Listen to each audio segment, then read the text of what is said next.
You're now listening to the Something Good Podcast Network. Please press any key to continue.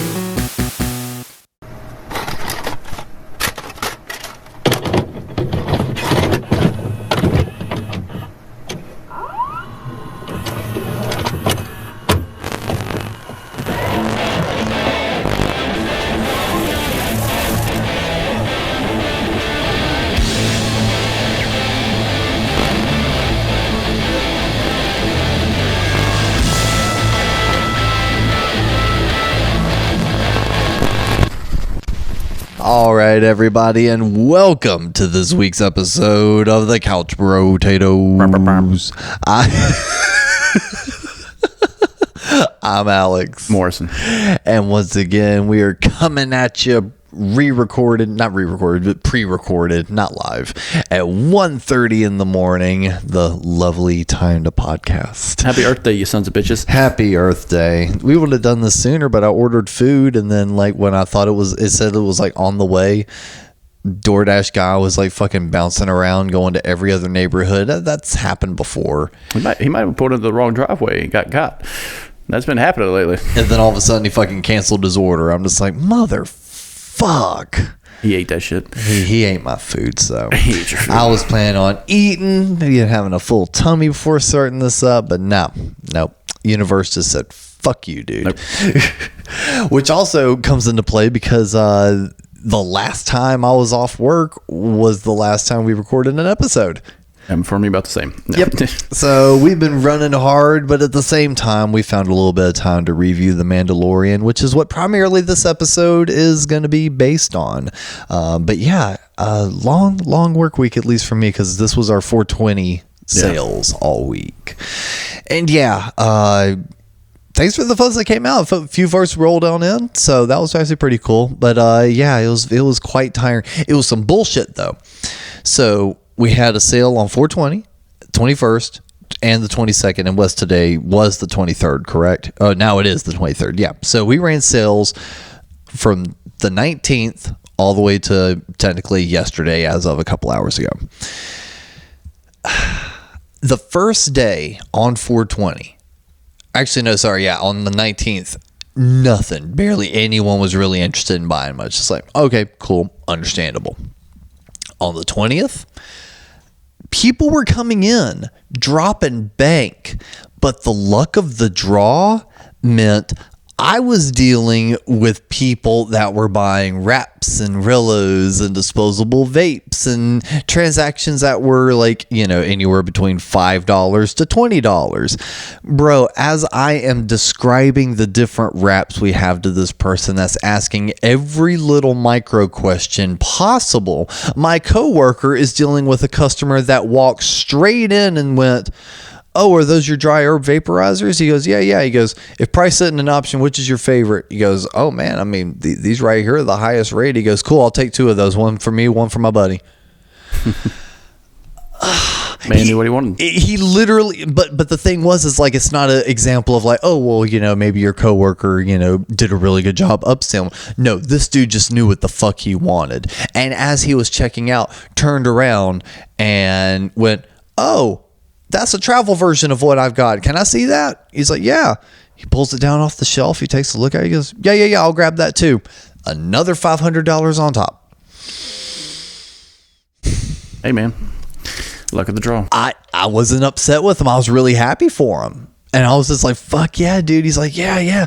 And after I finally wrapped up with all my teeny tiny sales, my manager that was there was just like, "Bro, you were getting the worst luck." He goes, "I know both of us are doing real hot right now." He goes, "So next few that come in, that's all you, buddy. He goes, knock it out." I'm like, "Cool, thanks." Next few that come in, all cheap purchases. And as I'm working with another one, sure as shit, okay, your total's going to be $230. I'm like, God damn it. So it just for 2 days straight, I had some really bad luck of the draw, but tonight wound up doing pretty good. So yeah. Now with the 420, if I was an active weed smoker, I would never go into a vape shop on 420. Well, we don't supply things for people to smoke weed with, sir. I don't care. It is dry herb and tobacco only. I don't care. When I walk out of that store, I'm going to get harassed by a cop. I worked in a store that sold cigarillos and White Owls and fucking all that shit. Yep, the water pipes and hand pipes and slides and bangers. I literally had a fat cop in front of my register asking people why they're buying that shit. And I had to tell them to leave. Yeah, you can't do that. No, you can. The cop can do pretty much whatever the fuck they want to. That's a fact. But that's a different episode. That's a different episode. It's going to be a long 4-hour, 15-part episode of my hate for the police. Where I'm actually getting food delivered midway, or you just hear the microwave in the middle. I'm just letting them go. So anyway, the prison industrial complex. Hey, your show monster's here. Oh shit, he knocked like a cop. I don't like that. Look at his shoes. Yeah, so but if he's not wearing flip flops, he's not a DoorDash driver. But it was real cool. Honestly, we all were kind of looking at each other in awe. Each shift, not including tonight, in which we had 0, but on the 19th and the 20th, we only had one shitty customer the entire time. Everyone that came in was real cool, understood that, certain things were not going to be on discount, were really nice about it. Only 2 people pitched a fit for wanting to match their ID with their card. Then that caused issues. Then we were, shit that I'm not going to say on the podcast because it's going to, get us potentially demonetized in the future. I am working on monetization, damn it. But no, you BANs and a bunch of Fs too of the gay variety. Yeah. So yeah, he was not happy at all that we weren't going to run his card for a $2 Rillo because the name didn't match his ID. Whereas people rolling in spending, as much money as they want. Hey, can I check the ID real quick? Match it up with the name on the card. Oh yeah, great. Thank you for doing that. Like I get people thanking me for doing it. And thank you for making sure I'm not having my identity stoled. Yeah, basically. Fuck. And then the one guy trying to pull it for a $2 purchase. Man, fuck you. I'm like, okay, whatever. Carry cash next time, asshole. And I told him that. I was like, man, your ID checks out. You got cash on you? Because his total was $210 or $212. That's less than a cheeseburger. I told him, I was like, dude, if you got $2 cash, I'll spot you 12 cents. Yeah. I was like, I got you there. I said, if you just got $2 cash, I got you. Man, what do you mean? This is the only card I got on me. I was like, why does it not have your name on it? Man, it's my girl's card. I was like, well, get her on FaceTime real quick. Man, I ain't trying to do all that. I'm just trying to give me a rap. Get on out of here. So I'm not going to be able to run that card for you. I'm sorry. Can't do it. Not going to do it. But yeah, so outside of one guy like that and then another girl trying to purchase some shit for some underage kids. Oh. Yeah. But I snuffed that one out really quick because they came in. Mm-hmm. They came in with her. And he handed her his card. And he picked it out. And I'm just like... And he was right under the line. But still, it didn't fly. That's one of those things. It's like the 21 age limit and all that. I'm just like, God damn it. Well, they were trying to be sneaky with it, which is what pissed me off. Yeah, that makes it worse. Because he picked it out. He was like, hey, out of all these, which one do you like? I'm just picking a random one. I was like, I like that one. That's really great. It's my favorite one. He's just like, yeah, I'll take that. I'm like, cool. So you know what gets me? So I grab it. I walk up to the counter. All of a sudden, the girl that he's with, I see him pass her the card, and she's walking up. I was like, well, are you planning on getting anything? And she's like, no, I'm just gonna pay for it. I'm like, God damn it. Okay. Go through all the steps, dude. Total is this, that, and the other. I've got this discount for you. Is it going to be cash or card? It's going to be card. I'm like, okay, cool. Just need to see your ID to match it up with the card. And by that point, homeboy is making himself scarce around the corner. And I go, hey, buddy, real quick, need to check your ID too. He, like deer in headlights, staring at me. And she tries cutting it off. She goes, he don't have his ID with him. I was just like, okay, well, can't be in the fucking store. Yeah, I was just like, I'm sorry, I can't sell this to you. What do you mean? I was like, well, he picked it out. I said, if he doesn't have his ID on you, I can't. Yeah. She's like, well, it's for me. I didn't know which one I wanted. I said, he didn't even confer with you. You weren't even around. I said, and y'all are in a group. I'm not going to be able to sell it to you. We're not in a group. I said, why do you have his card? He just came in with me. I was like, that is literally the definition of a group. Well, see, okay, well, I'll come back in a minute with just my card, my ID. And I said, nope, I'm not going to be able to do. Even if they don't walk in with me, you're still not going to sell. Not tonight. So if you want to come in another day, maybe, sure. I said, but nope, not tonight. I said, now I know that you know each other. You're probably going to come in, purchase the exact same thing, walk right out, hand it to them. You're not doing that on my shift. You can come back tomorrow.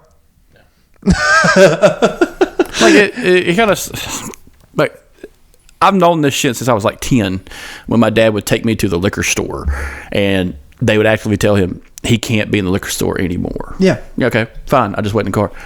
You know these things. People actively participate in the idiocy of it. So shut the fuck up. And by the way, we live in a time of technology and age. Cash App the motherfucker and just do it. Venmo, Cash App, Apple Pay, whatever the fuck you need. I imagine your store takes some of those. Venmo has cards and we take Apple Pay. Yeah, so like the fact that someone quit giving people tips. I work at a place like this. I'm going to use it. I use it. I buy cards and cigarettes and sell them to kids. Like I don't care. No, and that's the thing. Acoustic cigarettes too, not that vape shit. And that's the thing too. If people are clever, I mean, you can't outsmart us. You know, we can't cover every single dot. We can't cross every single T. But the dumbasses that come in with clearly underage people. And the thing was, I had one today, but he was cool about it. I could kind of tell his buddy was underage, but they were just buying wraps. So I'm just like, all right, I don't need to ignore this, but I'm going to ignore it. He has a slight baby face. You know, I've got friends that are baby faces. He hasn't picked out anything. He's been quiet. I'm going to leave him alone. I'm talking to the main guy the entire time. All right, what else you need? What else you need? All right, good deal. Your total's this. All right, cool. Let me match your ID with the card real quick. He cuts me off. He's like, oh, it's not going to match. Okay. So I'm holding the card. I haven't handed it back to him. So I'm kind of in a moment of power. Yeah. And I'm like, well, do you care to explain why the name's not going to match up? He's like, I can just use my card. I was like, that's cool. But do you care to explain why your name isn't on this card? He's like, it's my buddy's card. He owes me some money. I was like, oh, well, that's all good. Can I see your ID, buddy? He flops it out, and it's 04. And I just went, that's where it's going to be a problem, man. He goes, yeah, I know. I'm sorry. And walks out the door. I'm sorry. Yeah. Fucking Butters came to buy some cigarettes. What the fuck?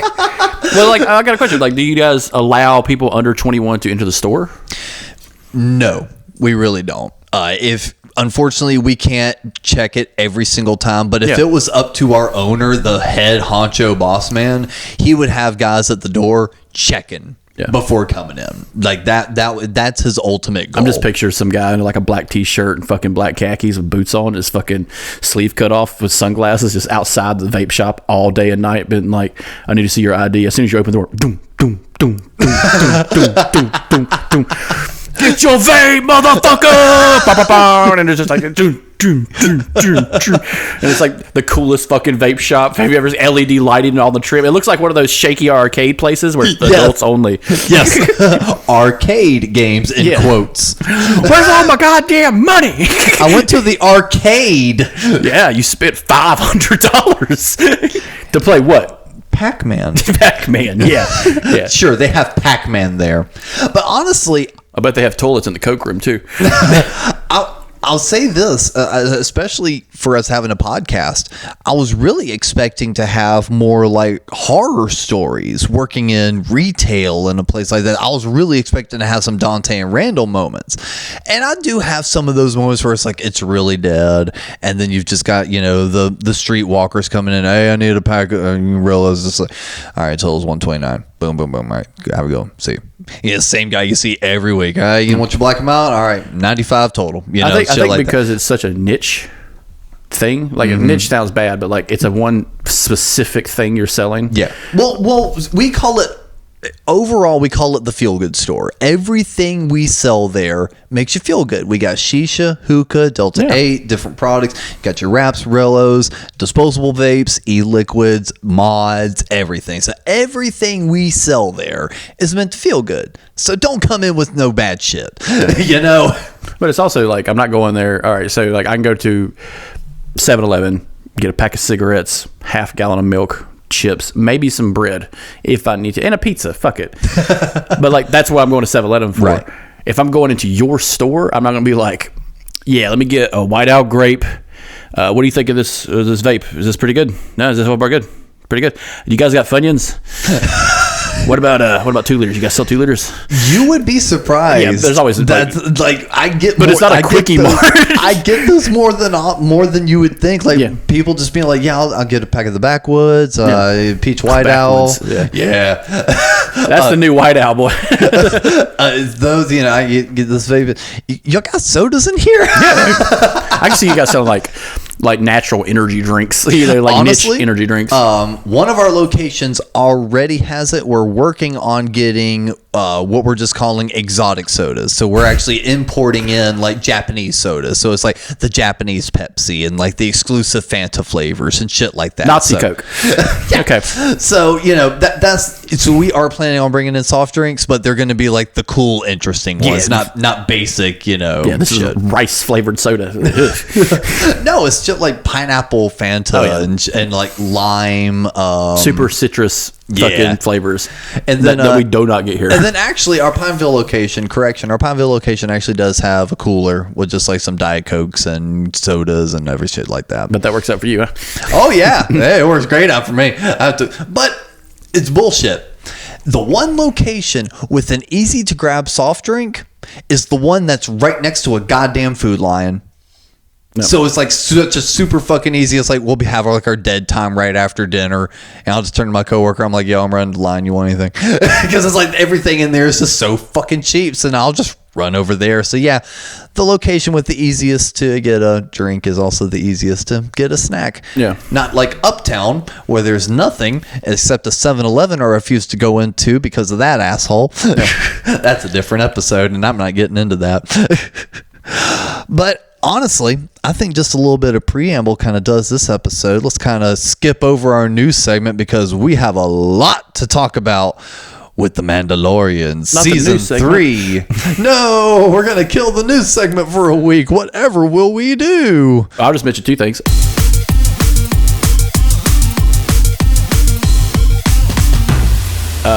Elon Musk blew up a rocket on 420 because he's an idiot. And Monster is suing Pokemon. So we'll talk about that next week. Yeah, I was going to say, pin that one. That feels like a fun discussion. But it's fucking horrific. But again, it's 1:30 in the morning, and we have a lot of episodes to go through and a lot of shit that happened in each of these episodes. So let's play a little bit of that pan flute. Is it a pan flute?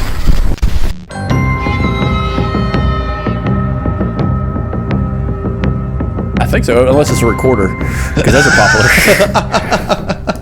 But yeah, Mandalorian season 3. Overall, I enjoyed it, but it wasn't until, shout out to New Rock Stars. I love those guys. Eric Voss's rocks. It wasn't until I was re-listening to some of their review videos today that this was a very disjointed season. It can be. It felt right when you were watching it, but listening back to, oh yeah, that happened on that episode, that happened there, it felt like they set up so much and was kind of pointing to so many little things that could happen that, like, you got the ending was really cool, it was really awesome, but it didn't touch on any of it felt like all the episodes that led up to it were pointless. Because all of a sudden the tides change in that one episode. Oh, there's Beskar in the spaceship. At that moment is when the rest of the plot for the rest of the show happens. And I think that's like, halfway through the season? So like the first half of the season was really kind of inconsequential. Yeah, they use it as like pillars to set up a bigger story, which the whole thing up to the very end seems like this is what Ahsoka is going to be like a lot of the time. It's going to be very action-packed. We're going to see a lot of new shit probably very quickly. Hey, they're bringing a lot of stuff back from the animated or the CGI animated series like Bad Batch and, Rebels. I think we're going to see a lot of, preamble to Force Awakens, which I'll get into in the last episode of the review, but that's where I kind of saw clones. Yeah, but not just that, but I kind of saw like, hey, this is how they're going to set up the First Order going into it with the remnants of what they're doing. Yeah, and I don't know, the first few episodes kind of feel like a fetch quest in a video game. Yeah, which seemed to be the number one problem that people had with the Book of Boba Fett. It felt like a fetch side quest show. Yeah, it was a Western.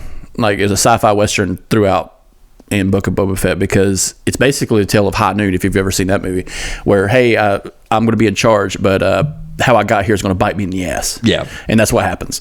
And it even has a weird fucking moment at the very end of Book of Boba Fett where it's like, are you really in charge, though? And it kind of plays out that way.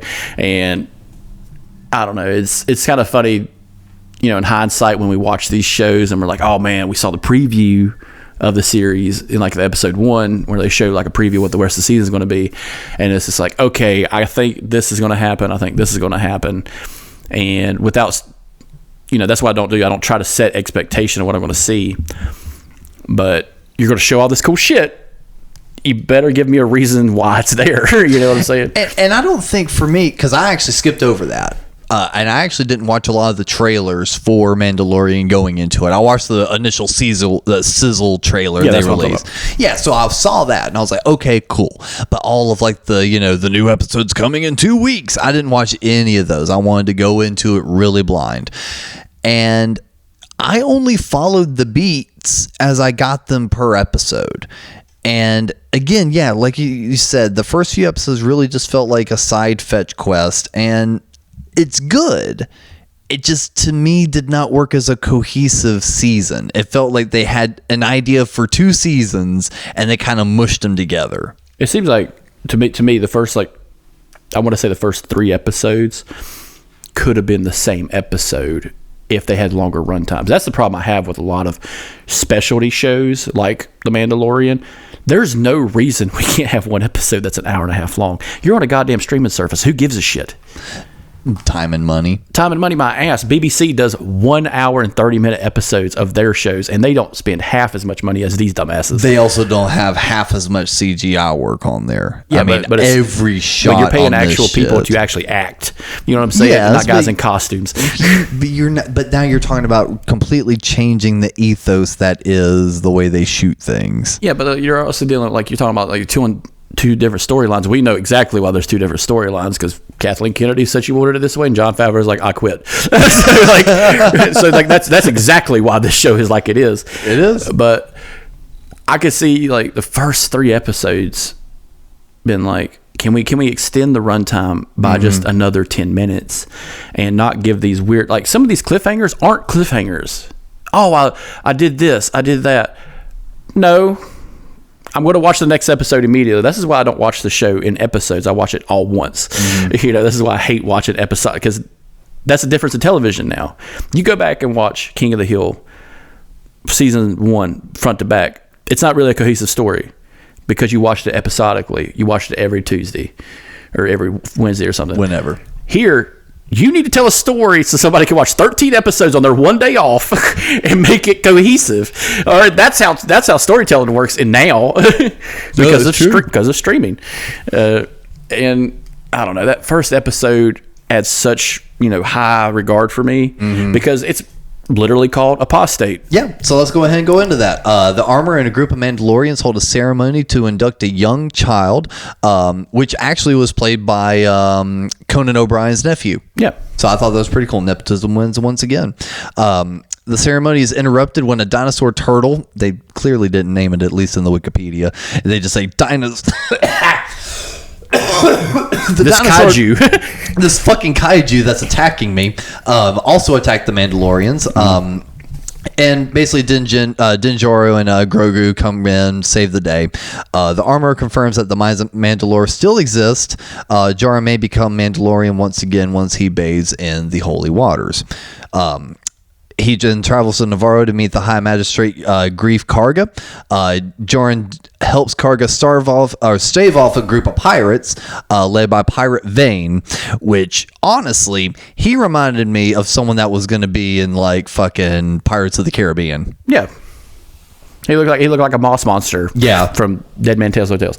And he looked cool. It was apparently a brand new character for this series. Like he didn't show up in any previous stuff, no comic books, extended lore, any of that. Brand new for the series. And that's kind of the cool thing about making something like this is like you can make something new and add it to the lore. Yeah. And it still be cohesive. Yeah. It's not like Marvel where like I got this new villain and it's everybody, and like 40 million motherfuckers are like I have never seen that motherfucker ever. Yeah. Liar. It's just like calm down, calm your tits. And then after they basically, I love how when you're reading this stuff, they're like, they got rid of the pirates and everything. No, they killed a bunch of motherfuckers. They killed a bunch of pirates, and then they cleaned up the bodies. And fucking what was his name? Grief Karga, offers him Din a position as marshal, but instead he's just like, yo, let's rebuild IG-11. Yeah. I expected that to go a little bit further. So even going into it, like you're getting too much information at once. Yeah. Hey, Mando, you need to, bathe in the living waters. You need to repent, and also you're going to go see a guy that you helped, and from a short amount of time, I will say Carl Weathers has turned a whole fucking town around. Oh yeah, very quickly, and the fact that pirates are just now showing up. It didn't show up between point A and point B is kind of odd. And didn't realize their bar. Just gonna say, like you don't turn a bar into a school overnight. I'm just saying. But this is that downtown Old West style of storytelling. It's just like I don't like what you're doing here. You used to be one of us, you motherfucker. We helped you build this shit. Then you should have noticed the school board. Like I'm just saying, you're fucking idiots. Yeah. And then we get the Old West style, the Han Solo type style, just like bam, done. Yep. Problem solved, problem staying solved. Mandalorian leads the way, and that's just how it is. This is the way. This is the motherfucking way. And he puts that, and he goes, and like blows up, lifts his helmet up, and then that's it. That's it. Grogu force chokes a fucking rat to death or some shit. But like the whole point is, I need to get to here. I have made a horrible detour to get here. But okay. But I'm here. And it seemed like that could have been a 2-story arc right there with 2 whole episodes. And the whole Mines of Moria, which is Lord of the Rings. But that's what Mines it is. of Mandalore. Yeah, but that's what they're saying. It's just like, yes, we took a Tolkien thing. But like, why couldn't have that arc been like, hey, those pirates are going to come back. Let me go get reinforcements and then incorporate the storytelling that way instead of making him do fetch quests. Yeah. And I kind of agree a little bit. That's what the first 3 episodes are, just fetch quests that go nowhere. And speaking of it really going nowhere, it feels like they really only introduced the IG-11 thing for Grogu to use it for like one scene later on. I was expecting, oh shit, they're going to this is a cool character to have. I will say, awesome moment though when they revive him and he's just like, he goes ape shit. Yeah, he's just like, protocol, kill the child or kill the unit or whatever he said, and like start trying to fucking blast. That was cool as shit. And it kind of foretold maybe what was going to happen in a few episodes of like droids being, kind of rebelling and being bad. But that even just singular on its own was a cool moment. Yeah. I liked how they brought back the characters from Rise of Skywalker, the little aliens, little engineer aliens. Yeah, the Babu Frick race, whatever they are. I'm pretty sure he called him a motherfucker in that last episode. Yeah, like that's been a whole thing. No hugs. And like he bucks away, and it's just like I like that it's still puppets and they kind of like bounce. Jon Favreau, I could tell probably. Hey, let's keep the puppet aspect just a little bit, guys. We built this town. We're going to destroy it, but we built this town. Let's keep using the things. Let's go full Jim Henson and get this shit knocked out. But yeah, he just goes all the way there, kills some pirates, Yep. And then leaves, goes visit Bo-Katan, and he's just like, I'm going to go visit the living waters. And she's like, you fucking can't. And he's like, I'm gonna. Yeah. But like that could have been a phone call. Yeah. And that's the end of the episode. It literally ends with him walking away from Bo-Katan, her sitting on her throne, and then, oh. Yeah, but that could have been like, if I was going to tell a story like that, in 2 sentences, she said, hey, everybody's ditched me. That's kind of a terrible way, because that's a complex kind of thing. If you're saying, hey, my fucking army of Mandalorian killers dipped. Okay, they took a Star Cruiser? Really? They took an Imperial Star Cruiser and left? That's some bullshit. So now there's more to the story. It's like those videos you see online of like cops pulling people over. Like, tell me the whole fucking story. Tell him he called that guy a pig, and that motherfucker called him an N-word, and that's how the shooting happened. Like, tell me the whole story. Bang bang, bang bang, and it is kind of vague. It is. It is, and where it ends off there, nah. And then episode 2 is The Mines of Mandalore, in which he makes another pit stop, a completely pointless He forgot the milk. Yes, and he had to go see that Pelimoto girl, the scrapyard junk fixer-upper. I will say, funny moment where she's basically swindling some guy, where it's just like, oh yeah, I see these parts are missing. It's going to take a while to get those in, man, at a high rate. So, we're going to do what we can do. And then she gets like the pod racing joy. She's like, hey, paint those a different color and put them back on the thing so he thinks we fixed it. And fucking, she's got like Jawas running scams and shit. Yeah. So it's like, that was kind of funny. But it's like... It's funny because it's Tracy Ullman. Yes. Because Tracy Ullman's a very comedic character actor. Yeah. But honestly, and as great as she is, this whole bit really wasn't needed. Yeah. It really wasn't. It was an excuse for her to give him R5, which I thought that was a different R5, but apparently that's the same one that we saw in A New Hope. I guess. Whatever. I was content with the Jawas stole it from Uncle Owen and Aunt Beru while their corpses burned on the sand. I was happy with it just being a completely different droid, but apparently we have to I have some questionable things about droids in this second season. Oh yeah, you've been, man, this season was built for you, because for years you've been talking about the Star Wars universe and the way the droids act in the Star Wars universe, and now they're giving you so much lore and canon fodder to use. They're not people. But they are. I guess. Let's make them feel pain. And so they get so he gets an R5 unit. They fly back to Mandalore. There's back and forth of, hey, go fucking check. And he's just like, what did you think of R5 kind of being a neurotic droid? Because they definitely kind of played that up some. I would like it more if it wasn't an Astro droid, you know what I'm saying? A different droid. Yeah, like if it wasn't a beep, beep, beep motherfucker, you know what I'm saying? Yeah. Like if I could actually hear what he's saying. Like Dio from the last movie, where you could kind of hear, he kind of had like that kick dog mentality, but like his beeps and noises kind of simulated talking to a point. Yeah. So like I could understand that. Yeah. But I don't know. I do like it's a callback. Keep in mind, this is filler between Force Awakens and Return of the Jedi. So we do need to have this retro look. We do have, and that's fine. And I like how it fits perfectly with the episode 1 Starfighter. That's another cool thing I love about the series is, hey, we brought this one cool item, this cool toy. We brought it back, motherfuckers, and that Lego is going to make one. You can buy a model of it. Go get it. Go Fuck get yeah, it. Go spend money. Spend money. We want your money. Yeah. Remember the grave of Kenner toys. But with this one, what I really felt was this is a preamble to a horror episode. Yeah. Because it is, the color scheme is different, the way it's shot. It's very dark, greenish. It's very gloomy. Hell, getting through the planet's atmosphere is fucking horrific. Yeah. And yeah, I do like the neuroticism of the droid, because he's just like, motherfucker, we're going to die here because you wanted to come here. Go check it. No. I don't wanna. Yeah. That was the vibe he was giving the entire time. It's just like, bitch, I don't want to do this. And the whole like Grogu thing throughout the series is the right amount.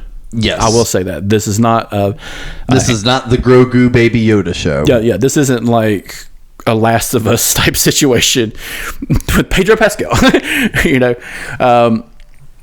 But yeah, like it works out just enough to keep it going. You know what I'm saying? Like Yeah. it's not overly done. There's a good little arc moment toward the end where it does kind of pay off, but. And I will say a little bit of spoiler for the rest of the season, but we do not get actual Pedro Pascal in this. Yep. We do not see his face at all in this season. Yeah. Which I found kind of interesting because we've seen his face at least once in each season. I was waiting for the moment and it never happened. Yeah. So he's around the time this is probably filming, he's probably knee deep in HBO doing Last of Us and still doing some other projects on the side. So yeah, I could see this kind of running interference on how they're going to. My theory was when we watched like episode 3, I think we're going to box him out. Well, see, yeah. So even kind of leading to what you were saying on that, one of the interesting things, and of course, we don't know anything. We read shit online. Everything gets conflated and, Court of Owls and season 4 of Mandalorian. Yeah. So I have read that Pedro is actually kind of getting touchy with the idea that he's basically a voice actor for Mandalorian. No, I don't know. He's one of those guys you always see, kind of like a Keanu Reeves type guy. It's just like, no, man, I'm working to work. You know what I'm saying? Like, this is my job. Yeah. So I could see him just like, I don't mind doing voice work. Mm-hmm. He is a masked character. Yeah. So having him actually be on set is not necessary. Yeah. Like that's the thing about the stormtroopers. Like it's like once John Boyega takes that helmet off, you keep that fucking thing off. I need to see a face. I need your face. Give me your face. but yeah, like I will say, they've gone through in the past and like fixed different like CGI mistakes and clean stuff up after the fact because again they are working like literally up to the hour before they upload these episodes. Is that the guy with blue jeans on? Yeah. Yep. I want that Lego. I swear they fixed something. Yeah. In this exact exchange. So R5 goes around the corner, disappears off the radar. Mando's like, God damn it. Yeah. Wait here. I'm going to go find the fucking trash can. Now, I'm sitting here following the main MacGuffin, which is the air is toxic. That's the only rule you've given me right now. So I'm latching onto that and I'm looking at every moment where that can slip up. And I swear, the first time I saw this episode, Grogu did not get in his little hatch. Mm-hmm. Because I heard the pressurized, because I heard him pressurize his helmet. I'm like, all right, he took care of that. But as soon as he opens that cockpit, Grogu is going to be exposed to the air. And I felt like I remembered him still just chilling on that fucking seat as the window shut. Mm. And I'm like, what's the point? But I swear recently when I rewatched that episode with you, I saw Grogu get in the shell, it close up, and then he got out. So I wonder if that was a small little change they made where it was just like, oh, fuck, wait a minute. Yeah. He needs to close up beforehand because the air is toxic. Yeah, there are some, like when you do stuff like that in movies and television, like when you're going to put that much danger on something, you really need to check your bases. Because that's not me trying to be that nitpicky rage boner YouTube guy. But again, it can take you out of it. But it's, if it's the only main plot you've given me this whole episode, the atmosphere of this planet is toxic because of what the Empire did to it during the bombings. Okay, that's the whole reason we've had to go to this other planet to pick up a droid to go all the way to the planet to test it. That's what we're hinging it on. So when I don't see Grogu getting in an airtight seal, I'm going to go, God damn it. But they fixed it, so I can't do that anymore. Yeah, that was kind of the idea of like Last of Us. And people watched it because a big part of the game was you had to put gas mask on because of like spores that were killing characters. And it's just like they didn't incorporate that in the show. Yeah. Mainly because of face. Yeah. But it would be a terrifying thing. Because it does. God, it would. It is a terrifying moment when they go to the Mandalorian. It's just like we know what happened to it, but what's the extent of the aftermath, which is very scary. Mm-hmm. And it kind of reminds me of like post like nuclear bomb type situations where like we can't go there now. There's so much radiation. We can't see the danger, which makes it more scary. Yeah. But yeah, yeah, everything's fine on the planet technically. The atmosphere is the only dangerous part of it until you go under the ground. Yep. And so he retrieves the unit, brings it back to the ship, and then they go down there and explore some. Long story short, he gets captured by probably the coolest new looking villain creature type thing we've gotten in the Disney Star Wars. Yeah, so there's two things I noticed like immediately when we watched this. One is the cave dwelling creatures. They're Morlocks from the Time Machine. Yeah. H.G. Wells' Time Machine. If you check it out, Guy Ritchie's in the movie. If you watch the old movie, black and white one, they look exactly the same. They do. They're giant, monstrous creatures. And I'm just like, yes, more shit to borrow from other sci-fi shit that we can actively use. Kind of like when you figure a Bosk from Empire Strikes Back is wearing a fucking a suit from fucking like Lost in Space and shit. Nice. And some other shit. But yeah, that's what I was like, oh shit, it's the Morlocks. It's like, you got to kill them. You got to kill them all. They eat children. But the creature you're talking about, the cyborg, I call it a headmaster. Yeah. Which in Transformers, if you're listening to this is a big thing. But it was an organic thing that controlled a robotic body, kind of like a Grievous. You know, those were the kind of scary things about Star Wars. Hey, this is how far we can go with like robotics. We can pretty much turn you into a ever-living cyborg that could be dangerous as shit. You want 6 arms, motherfucker? I got 6 arms. You want 6 lightsabers? Yeah, you're gonna earn them. But like this thing got the drop on him very quickly, and it's not because he's not good at it. We know that how good he is at. He literally like walked into a trap. It was basically like a bear trap. Yeah. But the bear trap was the creature. Yeah, and I do like his whole like look, and you like. It kind of gave him like a Thing vibe, especially when he's fighting it, and then he gets caught, and we realize that he needs biomatter. He needs something from a living thing to stay alive. Yeah, and that's made it more terrifying because he's basically a cannibal. Yep. And then so Grogu sees that. He tells him, go get help. And of course, perfect moment. You've got the R5 unit in there. We already know that's got navigation units. Grogu kind of points where he needs to go. He sends them off. So he kind of even calls back to right before he landed on, I think it was Navarro. Before he landed on that, he was telling Grogu about, it's very important for a Mandalorian to know his maps. It's very important for him to know ways around the galaxy, XYZ. So that kind of played off that being like, oh, he's already using maps. Oh, he's going to be a Mandalorian. And I love how Bo-Katan sees the ship flying back up.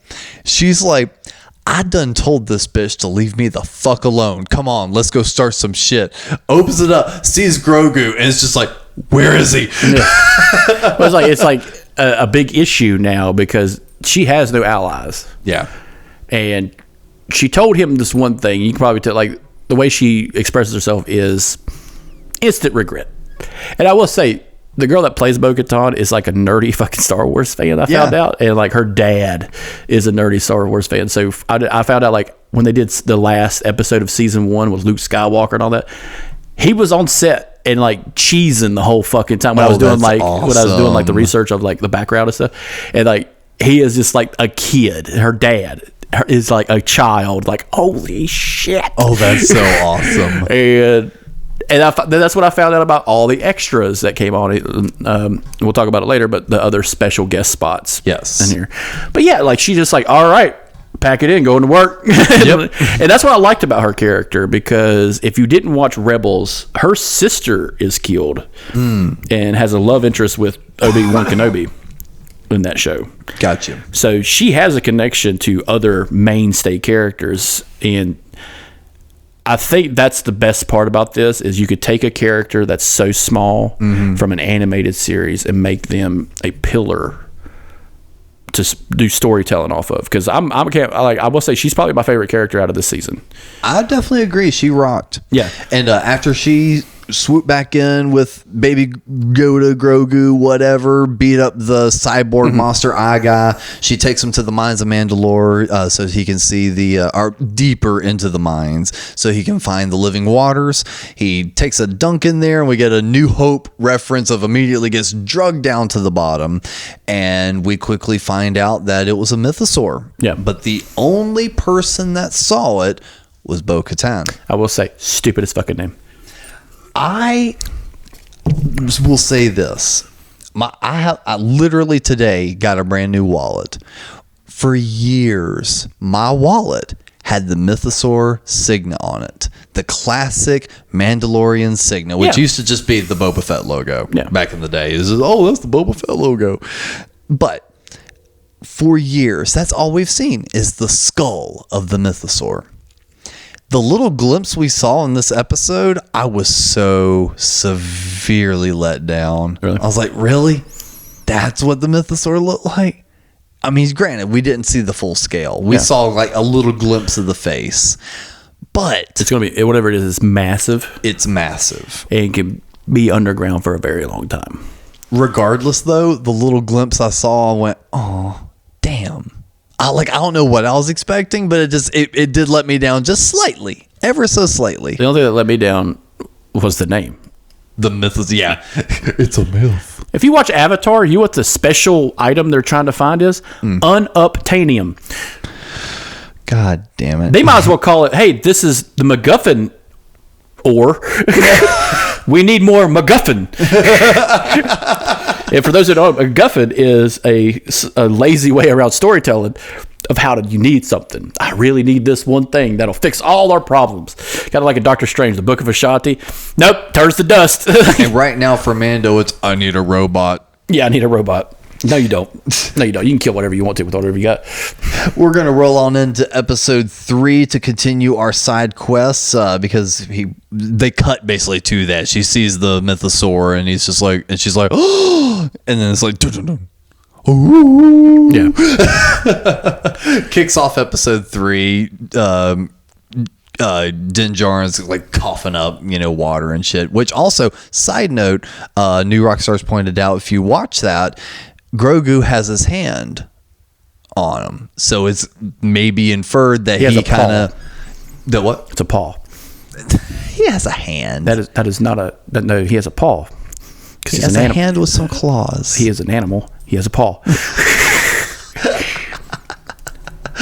Either way, his appendage that he grabs things with was touching Din. So it's kind of they didn't focus on it, but it's kind of one of those. I will say I'm not going to call him Din. I'm going to call him Pedro. It seems more fitting just to call him fucking Pedro. Honestly, yeah, because I cannot pronounce that name for shit. Din Djarin. Din Djarin. It's just like. It's Pedro Pascal. All right, for the rest of this episode, I'm going to refer to him as Pedro. But yeah, Grogu had his arm extended, touching Pedro. So get your paws off me, your ape. I kind of wonder if he's still using that force healing ability to kind of bring him back some. Oh yeah, I imagine. Even though they didn't focus on it, I wonder if that's like that tiny detail thing of like, I'm just going to use a little bit of this right here to wake you up. Just a little bit. Just a little bit. It's a little salt on the eggs. And that's what I like about this kind of thing is like you could still go back to the new trilogy and kind of do callbacks from that new trilogy. You need to do that actually to kind of build a universe that you already set out there. So it's probably a good day to pregame. Yeah, some of those episodes. I know a bitch wrote them, but like, well, they're definitely cracking open some bottles of pregame on this one. I'll tell you. Legendary. So basically. And this is what I agree with, especially with the weird edits and cuts. They wake up. She asks, did you see anything? He goes, no. Did you? She's like, no. No, I didn't see a thing. And he's like, okay, cool. Well, I'm going to grab a little bit of this water. I'm going to take it back to my folks to prove I'm good again. You should come with me. Yeah. And she's like, oh. They don't like me. He's just like, I don't care. Come with me. He's like, all right. That is a gamble. Immediately cuts to something brand new. Coruscant. We've not seen this since Return of the Jedi. Weirdly enough. Mm-hmm. It's in theaters next week. Yeah. So it's weird to say we last saw Coruscant on Return of the Jedi, but no, we've not seen Coruscant since then, and we get basically their version of a TED Talk, and it's Dr. Pershing talking about his cloning that he was doing for the Empire, and that now he is a Reformed Alliance member. He's here for the New Republic. New Republic. Yep. He's here for the New Republic, and everything he does is to serve the New Republic and their end goals. He quickly gets swept up into a little clique, and you find out that one of the people was, his name just left me, and I'm sure it's not immediately in this because I kind of went, oh yeah, one of Moff Gideon's right-hand ladies. And he's just like, oh, wasn't expecting to see someone from Moff's ship here. She's like, well, fuck you. Hang out here. We're just chilling. And I find it interesting that they're kind of doing the whole, look, Empire shit, right? Horrible. We're glad of what we were doing here, but, every bad job has its perks. What's yours? And the dude said yellow travel biscuits, which canonized, come to the dark side, we have cookies. Yep. I thought that was the best sly joke they could have made possible. So that's one of the things I'm really happy is they actually made come to the dark side, we have cookies. Well, that plays into what's called banality of evil. Yeah. Like, yes, they are monstrous people, but they're still people. Like, it's kind of like you got to humanize the villains a lot of times. It's like end of season 1. Hey, Moff Gideon is fucking terrifying. He's wielding a dark saber. He's got a TIE fighter. He's 86 motherfuckers. Yeah. Luke Skywalker shows up. There's fear in his face because this guy destroyed 2 Death Stars and his daddy and the Emperor. So yeah, there should be fear on his fucking face because this space magician has death follow him wherever he goes. And there's a rumor he fucked his sister. So I'm just saying, Luke Skywalker should be terrifying to people with the black suits. You know what I'm saying? That's right. But that humanizes his character. And it was good to see this, but it went nowhere. And that's my biggest problem because you know what, man? This entire episode, I was so hooked. Yeah, because you got a guy who knows what he's doing about cloning. You got a guy who wants to, help the New Republic with his science, some Operation Paperclip type shit. And he gets roused about by fucking old school Imperial. But you could see these people actively try to do it, and we see a lot of faults in the New Republic. It's like, no, we don't need that information, just delete it. But just because it's Imperial tech doesn't mean it's not valuable tech. We can repurpose this for us. And then, watching that kind of reinvigorates me about, yep, the First Order was right.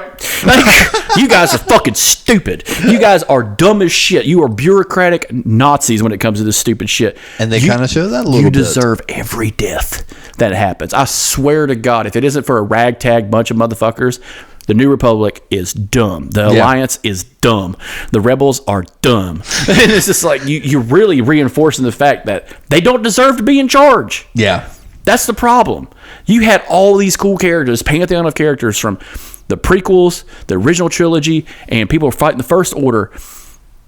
They put their asses on the line for what? You fucking idiots? No, get the fuck. Yep. Bring in the stormtroopers. Our 86 in these motherfuckers. Burn it down. Burn it down. This was a mistake. Burn it down. Well, the girl's name I was trying to think of was Alana Kane, and eventually she kind of gets under Pershing's skin. She's just like, what all do you need? We've got the junkyard. We can get you everything we need. Come with me. I've done this before. Fucking gaslights the dude, talks him into doing it, and the entire time. And again, the reason why I'm so engaged with this episode is before he starts really kind of getting annoyed and uncomfortable with things, every day at the end of his shift, he gets briefed. How was work today? It was good. Did you experience anything negative that you'd like to discuss? No. Do you have any bad feelings toward your coworkers? No. Do you have any bad feelings toward the New Republic? No. Okay, thank you very much. I hope you have a great day. And he leaves. And then the next time he gets asked, he has that slight pause when it's like, has there been anything that's upset you about the New Order? Almost said New World Order. About the New Order. He has that slight pause and it's just, no. But could I work on my cloning shit? She's like, your records show you worked for the Imperials. That's a big no-no. Have any other questions? Well, it's not just a big no-no. It's just like, no, we're going to get rid of it. Yep. We're destroying that. Even though he did a whole presentation about what it can be done. It doesn't need to be, in fact, cloning people. We can clone organs. We can clone limbs. we can do these things to help people, help other species too. It doesn't have to be evil. And I think that it kind of plays into the banality of like both sides, because another thing, after that presentation he gave, he met these rich motherfuckers who are basically warmongers who play both sides. They're kind of like the Parisians. Oh, the Empire, the Republic, the Rebellion. It's hard to keep track these days. Yeah. They're fucking Switzerland of fucking Europe. They're just Amen. like, Americans are here. That's cool. Nazis are here. That's cool. It's just like they don't give a shit about anything. As long as they're still making motherfucking money. And it is a banality thing. And then going into it where they do go off into a starship, a star cruiser. Yep. That's cool. All right. So now we have a kind of foundation of what's going on with the New Republic when it comes to this new stuff. And it's just like, you're just letting it sit here and rot. Like, okay, probably need to build up a little bit. I'm just saying a good defense is a strong offense, but I'm not in charge and I wouldn't have helped you motherfuckers. Like, so they go into this, and this is where I get like the scary feeling again. There's a lot of horror tropes being played in all this. So, and I love that because it worked well with Marvel. Yes. Let's Doctor Strange, let's make it scary. Let's take an object and change it. Rogue One. Let's take a story about Star Wars and make it an espionage flick. It's fantastic. And she fucks him. Yep. And I'm like, no lube at all. And I'm just like, motherfucker. Because in my mind, I'm thinking, yeah, there could be some problems. I'm thinking, my biggest fantasy was like a droideka, like a Federation droideka just shows up and just like, oh, the ground, motherfucker. Yeah, just pop, pop, pop. It's just like, I killed Jedi, I could kill you. But like there was fear going into like basically an abandoned house. Yeah. And it's just like, oh man, I know where this is, or like an abandoned hospital. And it's like, oh no, it should be here. Let's go here. And he's getting all this stuff, and he's happy, and it's happy. It's like, this is going to end badly. And doom, doom, doom, doom. And damn, she got his ass. Hardcore. And I was like, you could have made that so much different than making her a spy. And then it immediately cuts to like this weird clockwork orange all white room thing with Amon Calamari. Yeah. Talking to him. He's like, hey, buddy. Glad you're back awake. You're going to burn that fucking Imperium shit out of your brain. Yeah. What we're going to do here. And he's just like, you've got me hooked to a mind flare. He goes, nah, son. This is just a small rehabilitation zap. You're going to see some pretty colors, but all your memories are still going to be intact. And, I've gone through this a few times myself. And my friend, I felt better. You're going to love this. And he's just like, no, it was a setup. She trapped me. It was a trap. And he kind of just looks at him like, all right, anyway, I'm glad you're comfy. If you need anything else, give us a holler in about 10 minutes. See ya, bud. And just walks right out the room. And for some fucking reason, the phrase, he's my friend, gets fucking the New Order officers to be like, oh, okay, cool. And just fucking leave her with this mind wiping machine in which she immediately dials it up to 11, cracks open one of them biscuits and goes, fuck yeah, the Empire. Yeah. And that moment, I'm like, oh, fuck. Oh, they're doing some crazy shit. And then they cut back to Mandalorian. He gets back to the cave and he's just like, except her. And they're like, okay. And that's the end of the episode. I was stoked for the next one. Yeah, like I was ready to rock. I was just like, tell me more about the Empire, please. Like, where are they at? Are they 86 and some more motherfuckers? Nope. Nothing. We get not a single frame. Aside, we see the Alana Kane girl again for a split second, but it doesn't play into the overarching thing they just fed us this badass scenes from. And I do like how you mentioned the end of the episode. It's like, oh no, I'm bathed in the waters. And I like Jon Favreau's character is just like, bullshit, motherfucking liar. It's like, I should kick your ass and take that saber and eat that child. That's basically what he wants to do. You know that's what he wants to do. He wants to eat that little green animal and fucking have that dark saber. And bring in this other bitch Keep in mind, her helmet's off the whole fucking time. Yeah, they're like, who the? It's like that meme of like you sign in anywhere your Gmail is like, and it's that clip from Dr. Phil where that woman's running in on like full tilt, be like, you, who the fuck do you think you are? Yeah. And I do like the armor, because the armor is probably the best character in the whole fucking series. How vague and how many loopholes there are in the interpretation of religion. Oh my God. And it was just like, he was in the waters. Here's the proof. Okay, we've established that baptism is real for the Mandalorians, in a way. What about you, Bo? What? Well, he said you saved him. Yeah, like he fell and was drowning. But you were in the waters too, right? And it's just like... Okay. Have you taken your helmet off since? No. Well, nothing. You're playing fast and loose standards. With your... Yeah. You're one of us. By that standards, if I drown a Muslim and say it's baptism, it's not a crime. So, like, you know what I'm saying? Like, it's a very vague kind of situation. I will say that is one, because I do like watching the hate boner YouTubers just so I can like laugh at them, and like honestly, it makes me enjoy the show a little bit more. Like hearing so many of their bullshit bad take critiques. Yeah. One of them did have a point though, which is exactly what you're working off now, which is all those little loopholes and from a certain point of view type things that they do, the creed. He goes, okay, let's just say hypothetically, Din Djarin decides to bring a gallon container with him and grabs up a bunch of the living water, and he carries that in his backpack, okay? He comes to a town, takes his helmet off, makes friends with some people. Oh no, I need to repent. Sprinkle. Grabs a cup full of the water, sprinkles it on his head, puts his helmet back on. Now he's good in the good graces of the once great Mandalore. Yeah. He's like, really? Really? Is this how it works? That's exactly how it works. But it's kind of true about like some religions. It's like you got a monster of a motherfucker who's like, I went back and listened to our last meals episode, and I was like, Cap, tell me your last meal. You butchered families up and down the eastern seaboard. Like, take something like that, some serial killer like that. Go straight to hell, do not pass go, collect 200 more sins, motherfucker. Like, you're going to hell. Right. In religion standards, as long as he says he's saved and accepts Jesus, oh no, he's good. Come on.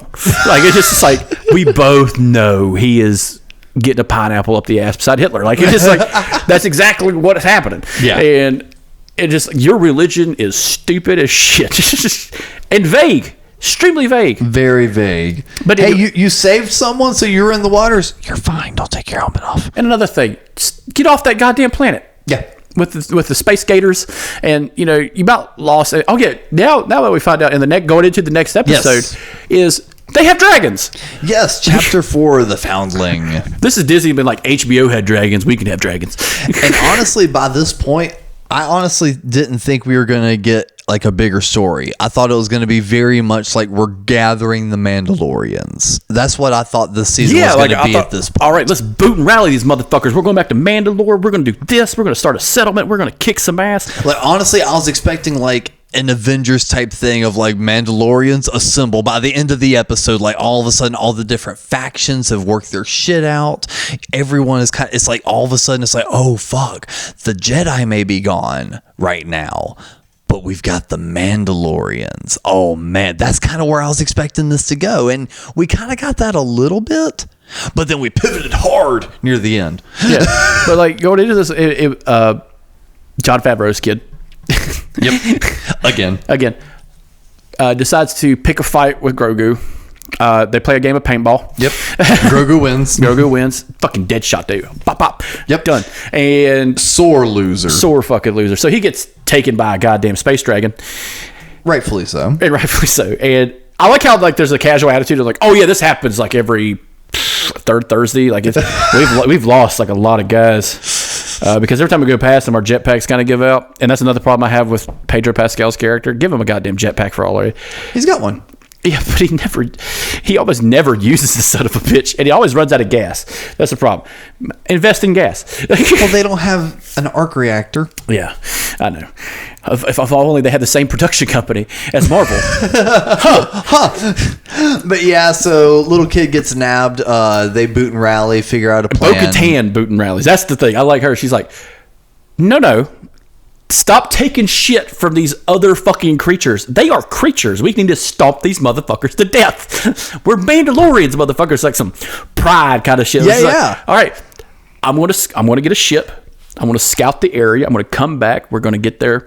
We're gonna park on the other block. We're gonna sneak up on it, and it sounds like we're gonna chill overnight. Yeah, and it's like this gangland type shit. Yeah, we're gonna roll up on his hood a little bit at a time, and then we'll get his ass, and like we'll get his children too. It's just like, yeah, fuck yeah. And I just love the other aspects of it, and she's just like, she's so disconnected from this fundamental like Mandalorian religion that she's like, how do you fuckers eat? Yeah, and he's like, oh, we all go off on our own and eat. I love like, that. You can chill here because you're OG. You're the leader. Yeah, you're the leader of this. And okay, yeah, she just.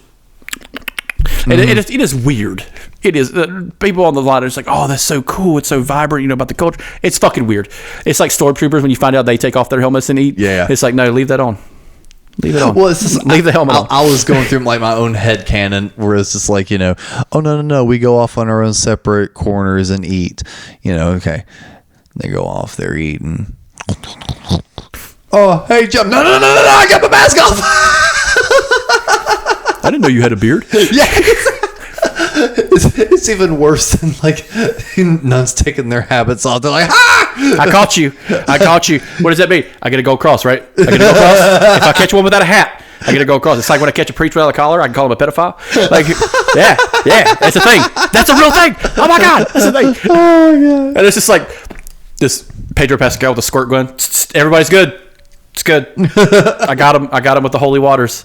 Good. Because that I will say that actually happened in real life during COVID.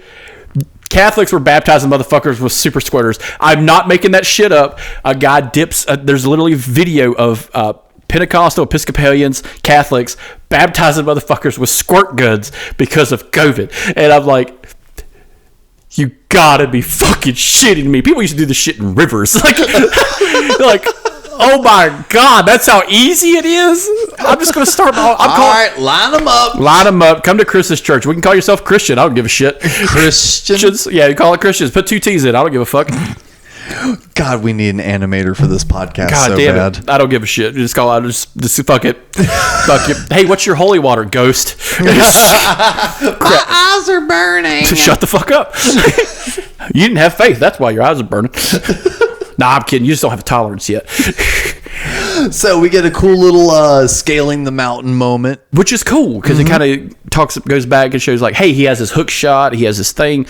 We gotta be stealthy, and it kind of goes back to where the Mandalorians are. They're still warriors. They're still elite service guys, and they get to the top.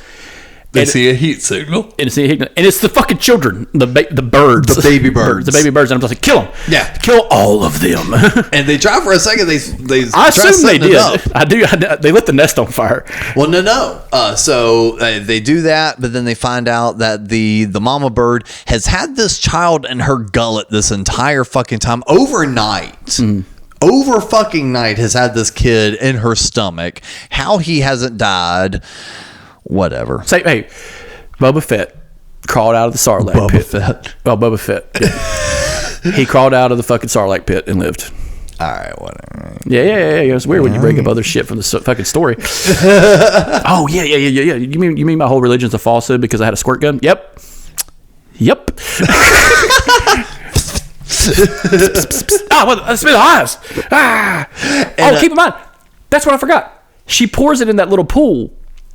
That means they have a reserve now. Yes. And I'm just like, just dunk his head in like it's a fucking Halloween party and just like bob for sin. Bob for repentance. I think you have to bathe in it. Or partially drown.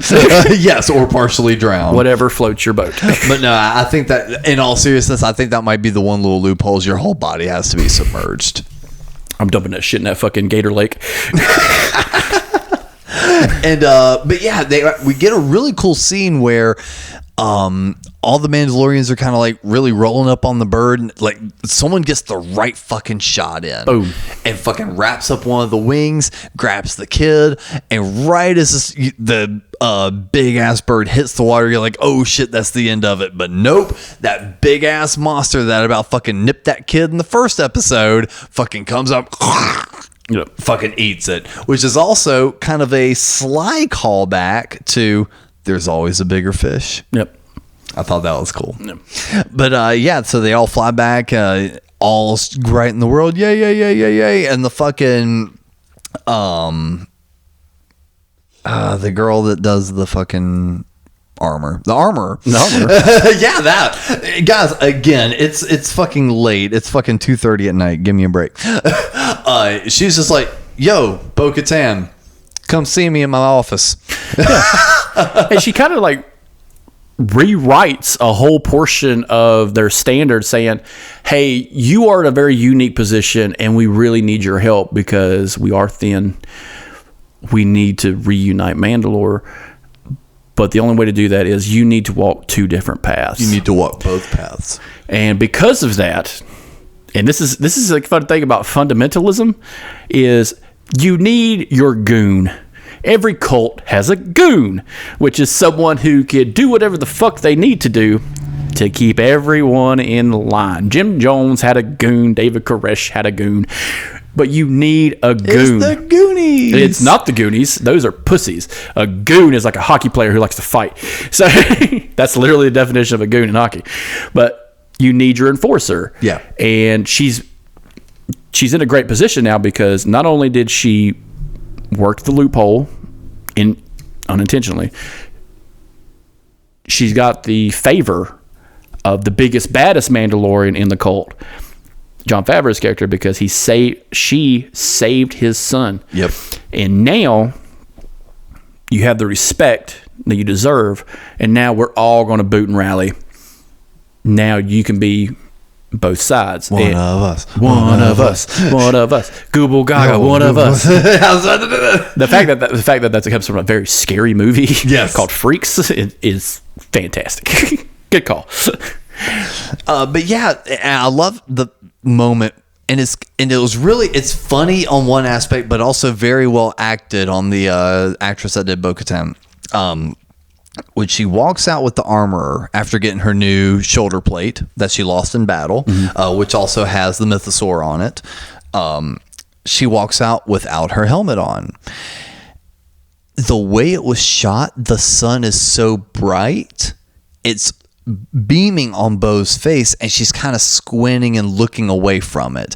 And then when Jon Favreau's character is like, she's without her helmet, you even see her kind of like look away in shame a little bit. Just in that short, we'll say 3 days, she's been with the Mandalorians, this crew.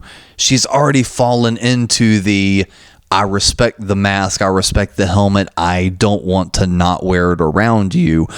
But your head honcho, like, basically forced me to take this shit off in her fucking office. So, like, listen to her, please. But it's also like, it's kind of a cult mentality. It's just like you said, she's been there for 3 days. Now she's knee deep in the shit because I mean, correct me if I'm wrong, that's really what it felt like, because we got an overnight scene at the cliff, and I would assume they fucking spent the night before they did the battle the next morning with Grogu. So yeah, roughly 3 days. She's deep in it already. Yeah. And that's kind of like how a cult works. You know, you get somebody who can be desperate enough. Keep in mind, she doesn't have an army no more. Nope. She doesn't have a fleet no more. She about to not have a home. Yeah, and now spoilers. And yeah, so like that's how that goes. And she gets built up by the enforcer. She gets built up by the priest and her friend Pedro Pascal. Yep. And now it becomes a situation where, how far do we want to take this cult? That's what I'm going to call it. It's a cult, but with good intentions. Yes. So yeah. So like you said, every cult starts with good intentions, Chris. Fuck yeah, they do. That's why they're the shit. That's why, and that's why we have a whole show dedicated to it. Cryptic Conspiracy Cult. Check it out on all your favorite podcast Heaven's platforms. Gate will be one of our newer episodes coming up after our banned books episode. Ooh, that's and while the government's trying to shut down libraries for some reasons. I feel like cryptic conspiracy cult's eventually going to just turn into you and a microphone, Alex Jones style, just yelling at the audience. They're turning the sneakers gay. That rolls us into the next episode, which is chapter 21, The Pirate. I love this episode. This is a cool one story, insular story, and the villain is hateable. Yep. And there's a lot of callbacks from the prequels in this one, especially the ship. The ship he uses that we see just for a little bit is an old school episode 2 or episode 3 clone trooper starship. Yeah. And it kind of looks like remember the Jedi Starfighters? Yes. So they kind of like a preamble to like the TIE fighter a little bit because their wings kind of go up like that. And I'm like, okay, cool. Let's see what this looks. And guess what? It's got this cool pirate look to it. It looks, it's painted differently. Yep. Badass. I mean, you're not really camouflaging much if you're just hovering above no, the city. it's a tribal mentality kind of thing. I Kind of know. remember the AT-ATs in season 2? Yeah. Coming out of the fucking woods. Mm-hmm. Yeah, let's make him scary looking. That's what I loved about this guy. This is what I like about the series. Let's take something old and put a new coat of paint on it and make it scary. Literally. And I'm also trying to figure out if it was... Oh, we actually missed something very interesting. Because in the previous episode of The Foundling, the armor also forges a new piece of armor for Grogu. And while doing that, Grogu has another flashback, much how Pedro Pascal did in his episode, which I also find pretty interesting, that almost like the meditative thing of the armorer gets you so introspective that the character's being introspective, so we get a flashback. And we finally get a payoff to what we were seeing earlier, which was through Grogu's eyes, the Order 66 at the Jedi Temple. Awesome fight with just 2 unknown Jedi. They're not known in any previous canon, fighting literally to the death for this child.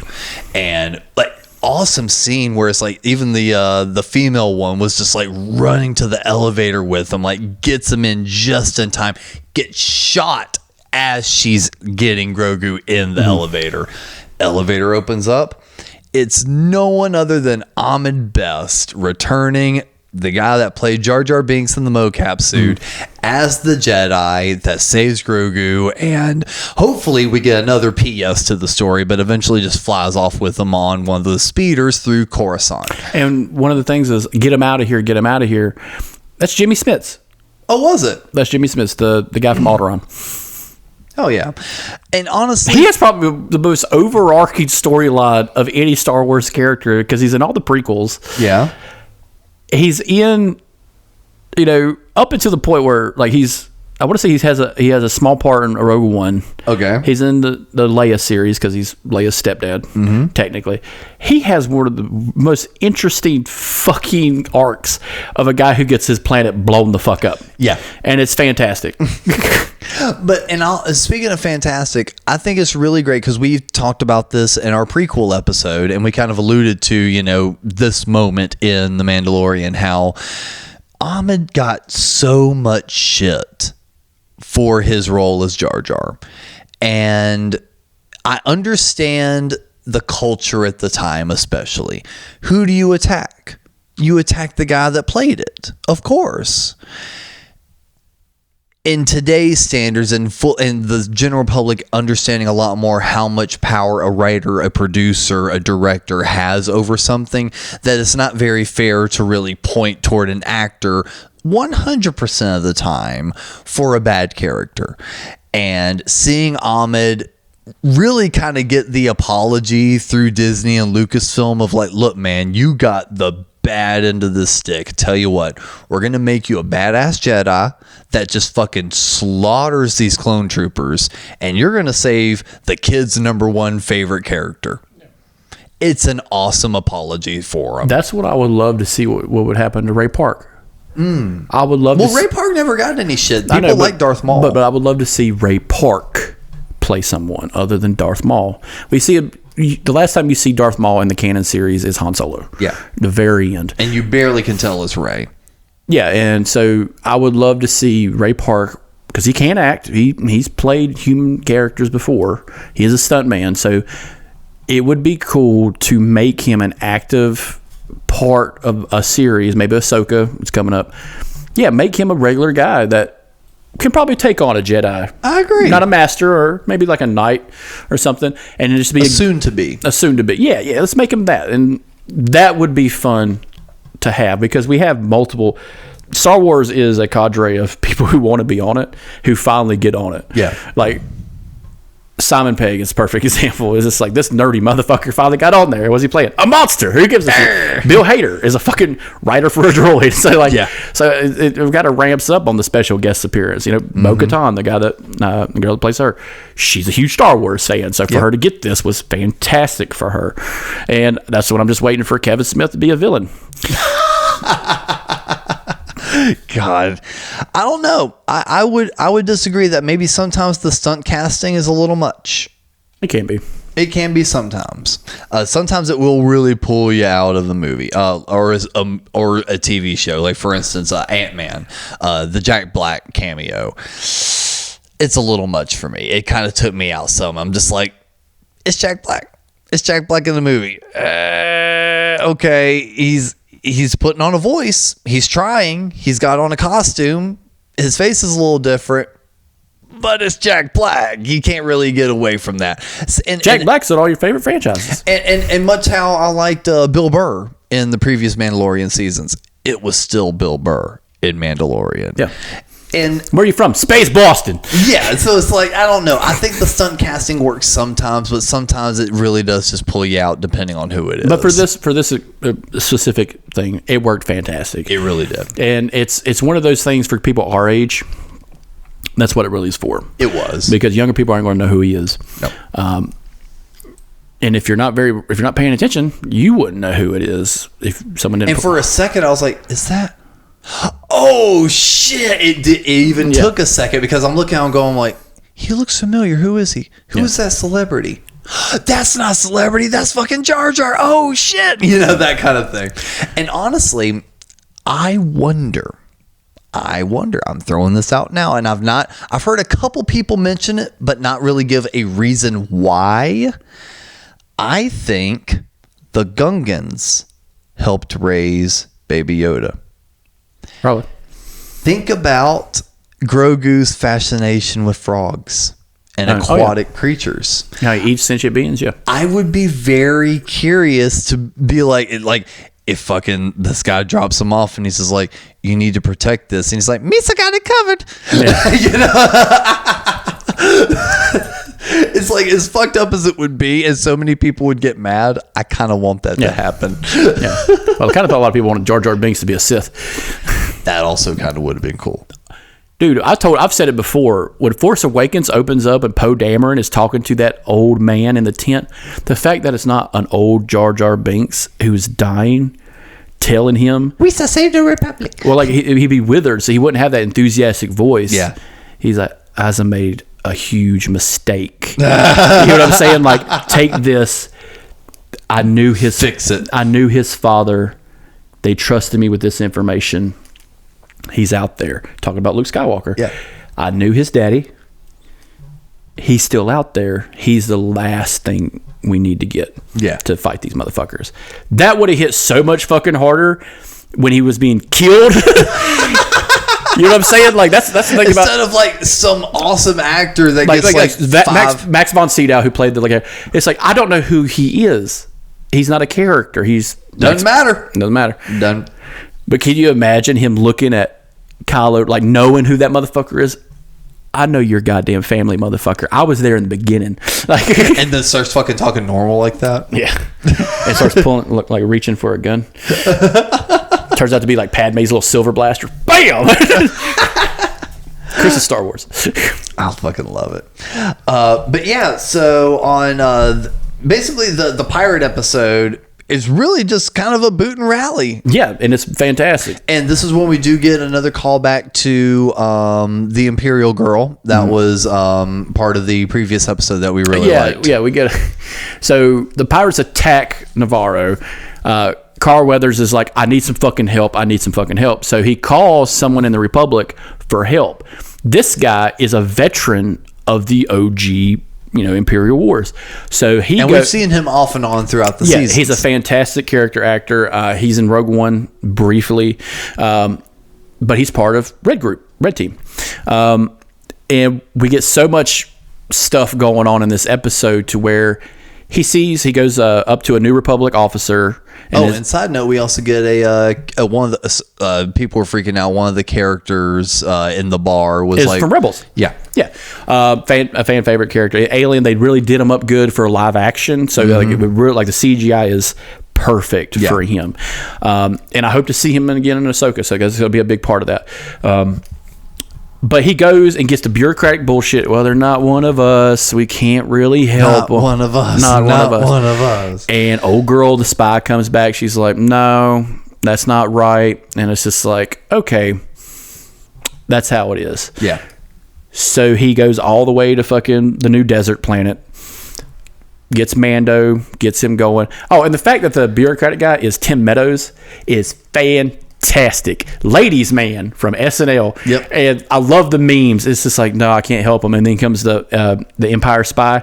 Ooh, a lady. How you doing? Ladies man. And what do you think of the reason the the officer was able to find the Mandalorian crew was because of R4 or R5 rather? Yep. What do you think of that? I love that. Okay. Because that's the thing about the boot and rally guys compared to the bureaucrat guys. These guys are going to win the war.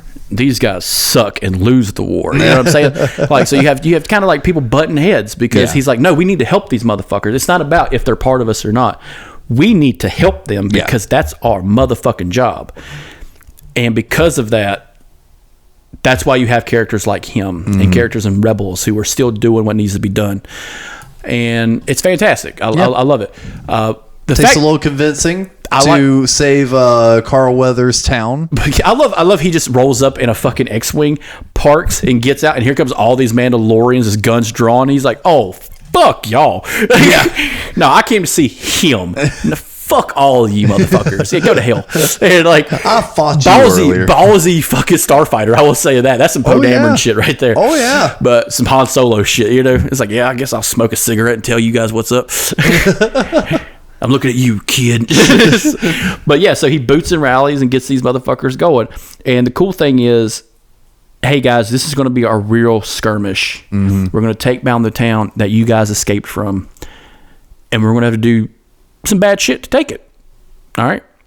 And I love the fights that starts with a starfighter scene. The airdrop scene is so it reminds me of like some Band of Brothers shit. Like just like go. And they're fucking airdropping in, getting the drop on these pirate motherfuckers. And out of spite, the pirate is kind of freaking out. So he's like, bomb the fucking city. Fuck it. Scorched earth.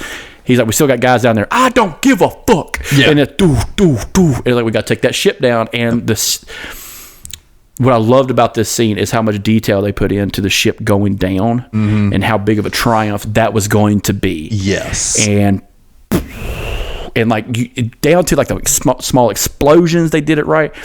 And the preamble to all this is Bo-Katan's like, we need to go there. Yep. And everybody's like, I don't think so. And it's Jon Favreau's character who's like, this woman, our brother, basically our sister here, saved my motherfucking son. Because you think he's going to give an argument against it. Because he does not like it. No. Because it is putting the group at danger. Well, and also Carl Weathers' character was not very friendly to the Mandalorians either. No, because he ran a whole nother group that was kind of conflicting with this group.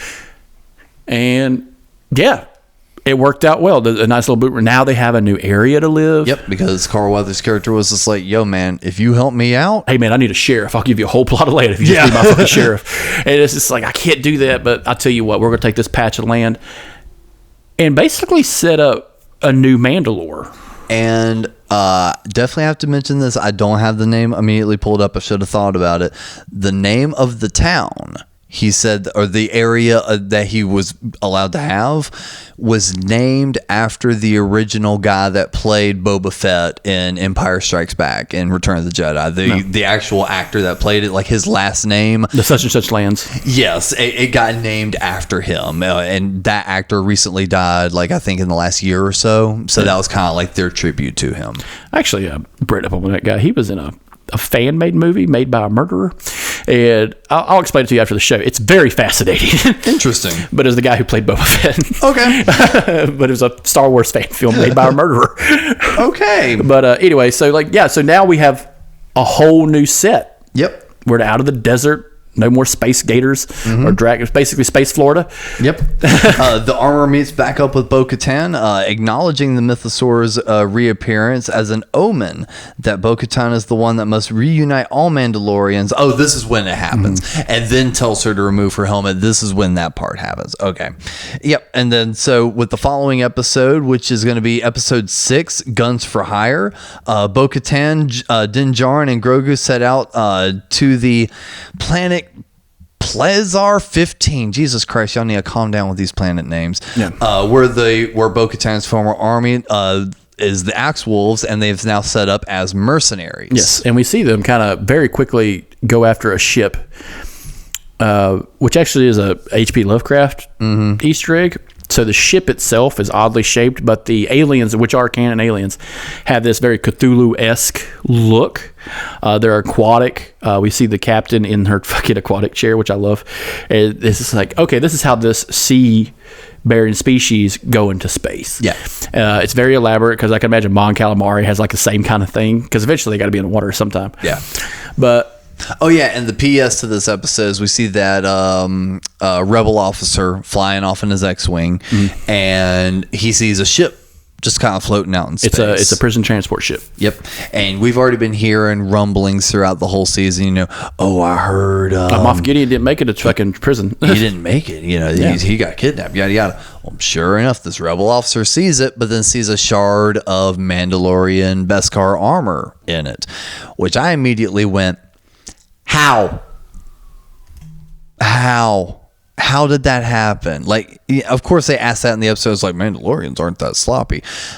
Sloppy or not, how did Beskar get engraved into the wall of a ship? Beskar is like the strongest thing possible. It bounces lightsabers, yet it got embedded into the side of a ship? Bruh. Did you bathe in the waters of Mandalore? No, I took a sip. Oh, you're good. Shit tastes nasty. Oh, you're good, bro. You're good. You know Mythosaur's shit in that, right? I know, that's fucking bad. Mythosaur's fucking that water. But yeah, so basically Bo-Katan rolls up on them and she's just like, you've got my ship, bitch. Yeah. Well, you got my fleet. Yeah. That was the thing. She had a fleet. And then we get like this other version of the Mandalorians. This is very warrior class Mandalorians when she shows up. You don't have the black saber at all. No. Yep. Fuck you. And then Pedro Pascal's like, no, well, hold on. I was getting my ass kicked and was gonna die. She killed the thing that was going to kill me. So by laws of transference, no, it's hers. Yeah. And they're like, okay. Hey, by the way, there's some droids acting fucky. You want to go look at that? Yeah, we'll be right back. And like side quest. Yeah, there's a pack of cigarettes. So they pull up to this place, and I got a really cool vibe from the droids that you first meet. So Disney had rewrote a lot of interconnected comics between Force Awakens, Return of the Jedi. One of them, there's two droids, a C-3PO type droid and an astromech that looks like R2-D2, but they're flat black. Yeah. They're Imperial ones. That black one had a red arm, which is a kind of an Easter egg in Force Awakens. Hey, where does C-3PO get that red arm? Well, if you read the comics, Luke Skywalker fucking de-armed one of them motherfuckers and gave it to C-3PO. That's why he has a red arm. But they're evil droids. I thought 3PO, like, saved that guy, and like, or the other guy saved the other astromech saved C3PO, and through that the arm was the only thing left as like the sacrifice, and 3PO used it as like a tribute to a friend. I thought that's what it was. In the comics I read, it was a black C3PO character had a red arm, and Luke took that motherfucker basically, because that sounds like a Chris comic. But it is not a Chris comic. I do not write comics. I write books. But no, in that series, this is when they're introduced, right? The black R2D2, like evil, evil. I bet there's an evil BB-8 called BB-666. Well, yeah, there was. We saw it. It was BB-8. BB-8. He pulls out his little arm and just goes a little bit, and instead of a flame, it's just like a little like droid paw that just gets a straight right arm. Look, it's 9 o'clock. Nazi droids. But yeah, so we got it, Chris. Yeah. It's audio medium. They're not seeing what I'm doing with my fucking hands. You brought it up. So they go up. So they grow up. They go up to this fucking town that's ran by Jack Black and Lizzo. Who I love that these are the people you get to stand in. But that's not even like, for me, that wasn't the biggest cameo. So they go up to these people and they're like, hey, we have a droid problem. Okay, what kind of, and I'm thinking going into it, I'm like the stupid droids we see all the time. No, this is where we find out what happened to all the droids from episodes 1 and 2. Yeah. They got revamped. The whole Federation, all their product got turned into waiters and waitresses and shit. Yep. And I like, that's cool as fuck. I love that you brought back the original droids. Those things were cool as shit as a kid. I like seeing all the malfunctioning, because we go to Doc Brown's office. Yeah, Christopher Lloyd. Fantastic actor. Yep. Although his heel change was like telegraphed from a mile away. And the fact that, Christopher Lloyd, pretty much is retired. He's in a movie, Bob Odenkirk, not last year, but this guy is like 109 years old, so like we don't have to use him all the time. But like, this was a cool thing. Christopher Lloyd is in Star Wars now, and I love that. And not only that, going into it, who he supports is fucking awesome. But it's basically kind of like a Scooby-Doo episode. It's just like, hey, we got to figure this shit out. Yep. And we find out that droids drink. Kinda. So they do some kind of like a hookah bar basically for fucking droids. Well, they go into this thing and it's the same thing for fucking like New Hope. Hey, everyone be quiet. What the fuck is that doing in here? And it's just like the opposite all over again. It's fantastic. And they're going in. I love the shiny blue C-3PO character. He's like, stop. He's and he's just like, zip. It's like the fucking robot. And I'm like, the bartender's fantastic, because the bartender is a fucking surgical droid that we saw a long time ago in episode 3. But yeah, it's just a questioning kind of thing, and we find out that someone has been spiking the robot juice, which is kind of just reminds me of all the alcohol the robots drink in Futurama. Oh yeah, that's what they wrote on alcohol. They got combustion engines. And long story short, he leaves Grogu with Jack Black and Lizzo. Yeah, and we find out very quickly that this is the rich outer rim kind of, or mid rim kind of guys who. Yeah, we were in Empire Town, but we wanted to be free. We wanted to be separate. So, yeah, we told the Empire they could park their shit here and all this. And it's like, this is why we're like this. Yeah. Oh, yeah. And side note, he was not in Ant-Man. There's literally a scene in Ant-Man where it's set up the exact same way with another stunt actor. Yeah. And it's 3 o'clock in the morning. Yeah. So, yeah, that's us. I don't know. As much as I do love Jack Black, that to me did take me out. Yeah. I didn't care for him in this one. I liked him in it because he was kind of kooky a little bit. I liked his character. Because I liked his character.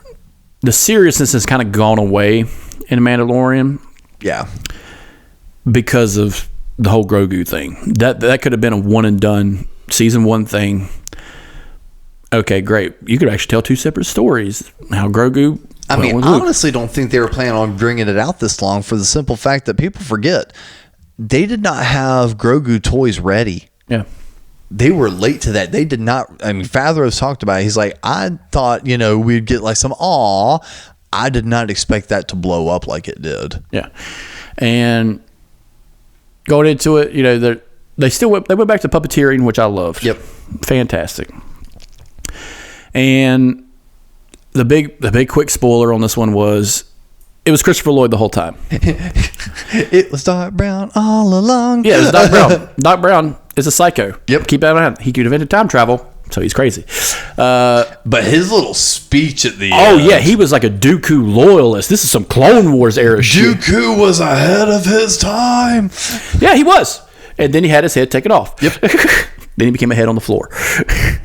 And I love that callback. It's like, yeah, let's talk about these old guys. Keep in mind, Dooku was a Jedi. Like, he was the Jedi for a long time. And then you went, nah, man, I look pretty crisp in this black, man. Fuck yeah. I like red.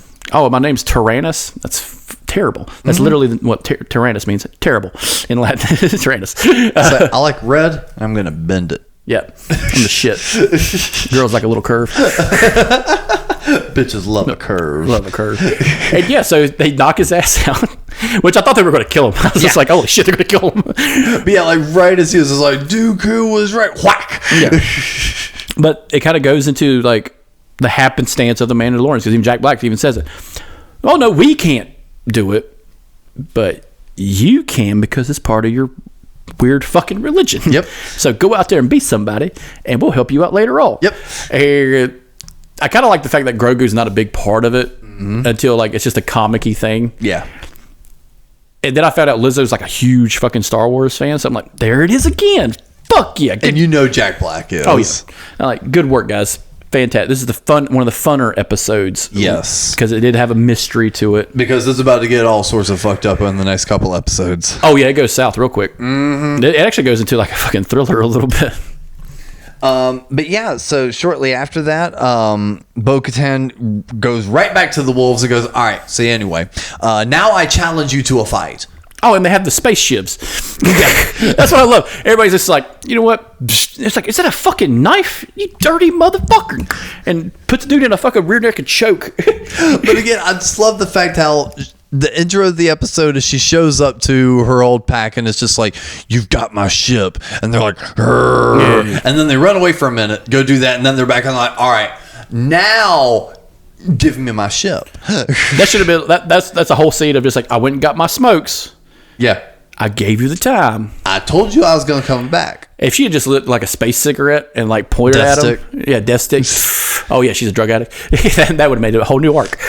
But no, yeah. It is a cool fight. It is a tribal type thing. And see, and that's what I really like about this show is I'm not like even like an action kind of guy where I don't care about like those Rambo and Fast and Furious movies, the super uber testosterone movies. They're fun. Pussy. Whatever. Gay? But it's like that's never really interested me. Mm-hmm. But really good choreographed fights and like brutality, that interests me. And all the fights in this show are top tier. Yeah. They're really good. She should have took his pinky as a gift. But no, that's when, Pedro Pascal's like, no, technically she owns the saber. Yep. It's her. And then we get that fucking setback shot of her lighting that motherfucker, and it's just like end of episode. That's a pretty cool end of the episode. See, that's not a cliffhanger. It's not stupid. Yes, it's not like, oh damn, we forgot the milk. Just play that at the end of every show we watch. It's just like the end of Mario. And we got 2 more episodes, and honestly, they should have made just one. Yeah, because all it is, they go to Mandalore.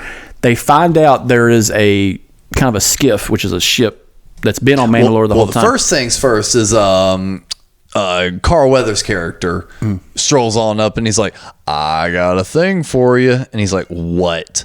And one of the Babu Frick characters comes walking on out and he's like, ta-da! And it is the IG-11 robot, fully gutted. There's nothing in the middle. It's a Gundam. It's a Gundam with a yes and a no button. Yeah. Yeah, because those motherfuckers only know yes and no. And he's just like, no, I need an actual robot. I'm not taking one of these guys with me. He's like, no. The kid will fit in it. He's like, I'm not putting the kid in this. Put the kid in the robot. And I will say, I don't like how much they play up Grogu being like a kid. That does get annoying sometimes. But you give a kid a yes and a no button, and I'm going to be entertained. Yeah. Having Grogu fucking argue with Mando, it's just like, okay, it's time to get out of there. No. No, come on, it's time to no. that shit was genuinely funny. Yeah, because it's slapstick funny. It's kind of like when you watch those videos of the dogs with the buttons. Yep. Yeah, if anybody's ever said that, apparently they have buttons you can train your dog to use, and it's like mom, food now, bitch. Yeah, that's all, yeah. They always add one of those buttons, bitch. And it's just like, yeah, if I call you a bitch, you're gonna get the fuck up. But yeah, that's what it kind of reminded me of, and. There is, someone pointed out, it was like one of those little Facebook reels or Instagram things where it was the Babu Frick character walking toward Grogu on the table, and someone said, I swear he calls him a motherfucker. And like he goes back, if you go back and watch it, and I'm just like, now that's all I'm hearing.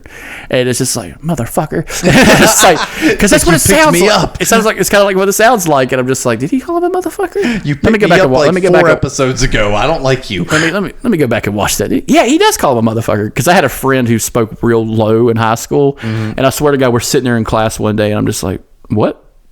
And I'm like, did you call me a bitch?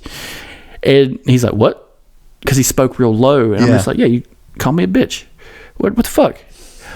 And I'm just like, we played that. Oh no, Chris, were you being a bitch? No, but okay. I was making sure. But like for 4 years in high school, I played that up. You know, this motherfucker called me the N-word. And like it was only a one of my friends. You know what I'm saying? Oh, yeah. Don't dab that. Don't dab that. Shout out Theo Von. Yeah, the best Star Wars character. Man. I don't like it, man. Those guys are gonna beat you up and call you gay. Man, don't say that gay shit about me. Theo Von Star Wars, check that out. But no, that's what I kept hearing, and I'm just like, that's fucking hilarious. But yeah, I know exactly what you're saying. The IG fucking droid with the fucking yes, no, maybe. Give him a maybe button. Like just. But yeah, so they go to Mandalore. It's a really cool scene how they get there, like with the landing and everything, and you find out that there is a small band of Mandalorians who never left and have survived in a really roughed up way. Yeah. And they recognize Bo-Katan. Because real recognize real. Real recognize real. Queen supporting queens. But it is kind of fascinating that these guys were able to survive for so long. Well, because the issue was just like, how have you survived this long? I'm surprised you found all this vegetation. He's like, we didn't. We planted it. We made gardens. We found the water, and we built the gardens around it. So the foliage here is the same ones from Mandalore. We're rebuilding. Totally. What have you done? Yeah, and it's very tactless for them to say it like that. It's just like, no, motherfucker, you don't understand. Yeah, they stayed, but you can't expect all of them to stay because they're still going to get killed. Yeah. So, like, have some tact a little bit. And that's what I wanted Jon Favreau's character to step the fuck up. Well, because also the ongoing rumor, because even Den admits it to her later on, he's just like, the rumors and what I've been told about you and your people were wrong. I've been shown, the correct. I'm sorry. He like straight up apologizes to her. He's like, yeah, I did not know.